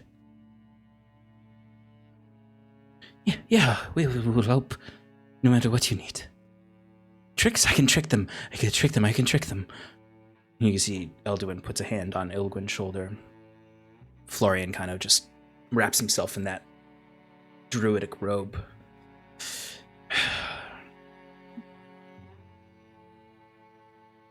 Well, if we know where they are, all there is playing a siege. How many of you druids do you think you could scrounge up? Maybe we can get them Balefanes in the fight? They seem pretty tough. Well, we could certainly put the call out. Glanuviel's circle prefers to stay hidden. Away. Decentralized. I think they'd answer this call. We can't let them know that what we're about to do. Make sure that if you are reaching far and wide, that you keep yourself discreet. It would be unfortunate if, we got ambushed before we were able to make a big play. There might be a way to reduce her influence. I don't know how to destroy them. There are monoliths across this land that extend her power from Therismore. You're trying to remove the people from her influence. I'd say destroy those monoliths. Keep her out of your heads. Keep her out of our heads. Reduce her domain. Maybe people will see. It's a start. How much time do we even have now? With all 3 shots, who knows how long it would take her to harness the power of that, along with Glowmoon. Well, let's just hope that this fucking, Messiah you all followed was right. And that he's the true chosen of Ilyavania. Maybe those shards won't work for a heretic like her. We gotta warn you about what you're facing. She's got Rodrin and your friend now. And you heard that son of a bitch. You'd make a fine addition. You can't have him. Well, you're gonna have to ready yourself for the worst. But all we could do now is grieve your friend. And rest. We tried to show him the light. Curon was the brightest among all of us. Now it's time to show him the dark side. Cock my gun. I agree with the Wood Elf. Queen Ayla does not know what revenge tastes like. And we're gonna bring it to her front door.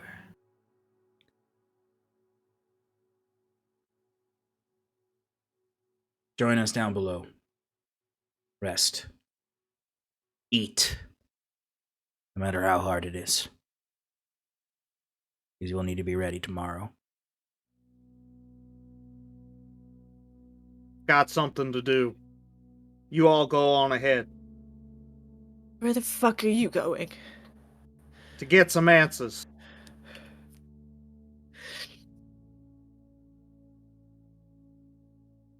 Scarlet, you would see in his kind of like shrunken form, Ilgwyn will kind of come up to you, genuinely kind of just like pointing to head into the stump stairs.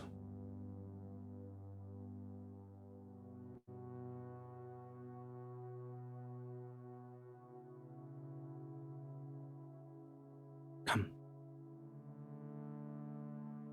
It's part of the great rhythm. It's not the end. It's never the end. It feels like it. Or you'll know when it is. It's not today. Sarathil will come up to her, put an arm on her too, and say, "There's nothing more we could do now."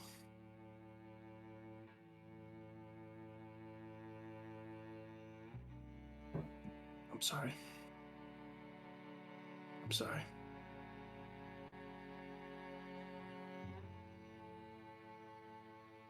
Just melts into Sarathil.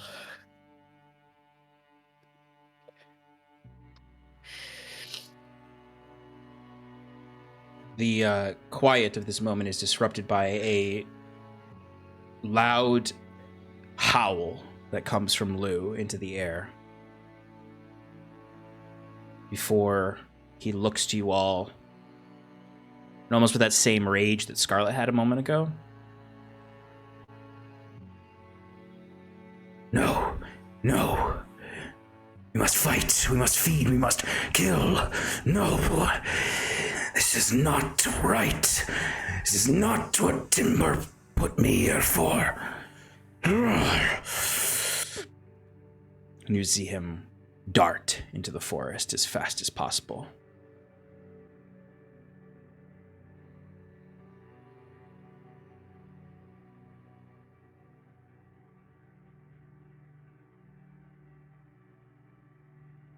Sean, when you think it's the right time for Moon with Glow Moon. Yep. You can make that saving throw.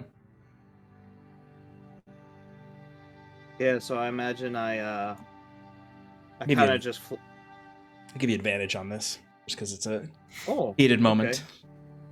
okay. I mean, usually it's a bit of a stretch anyway, so let's see how that pans out.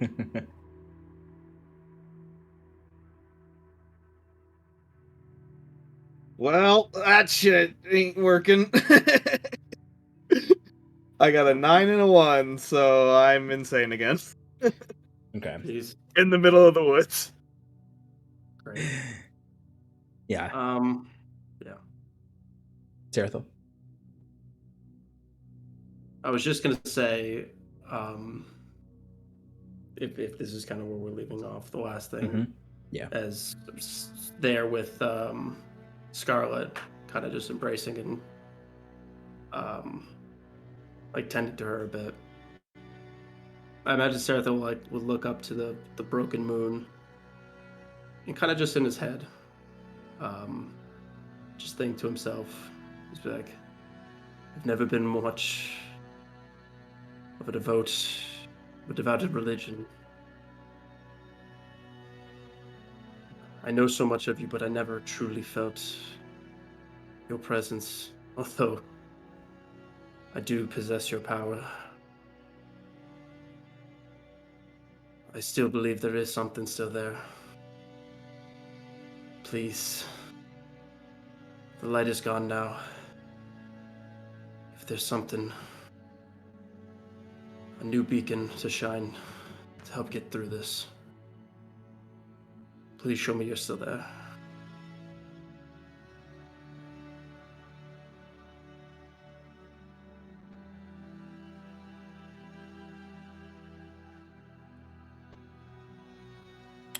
And I think that's where we'll end.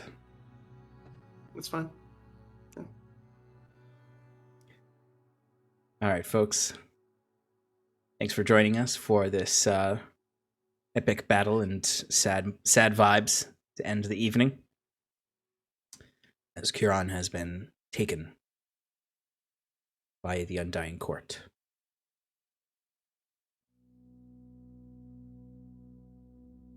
So, other programming we have throughout the week. Mike, are you guys going to be doing another play tomorrow night?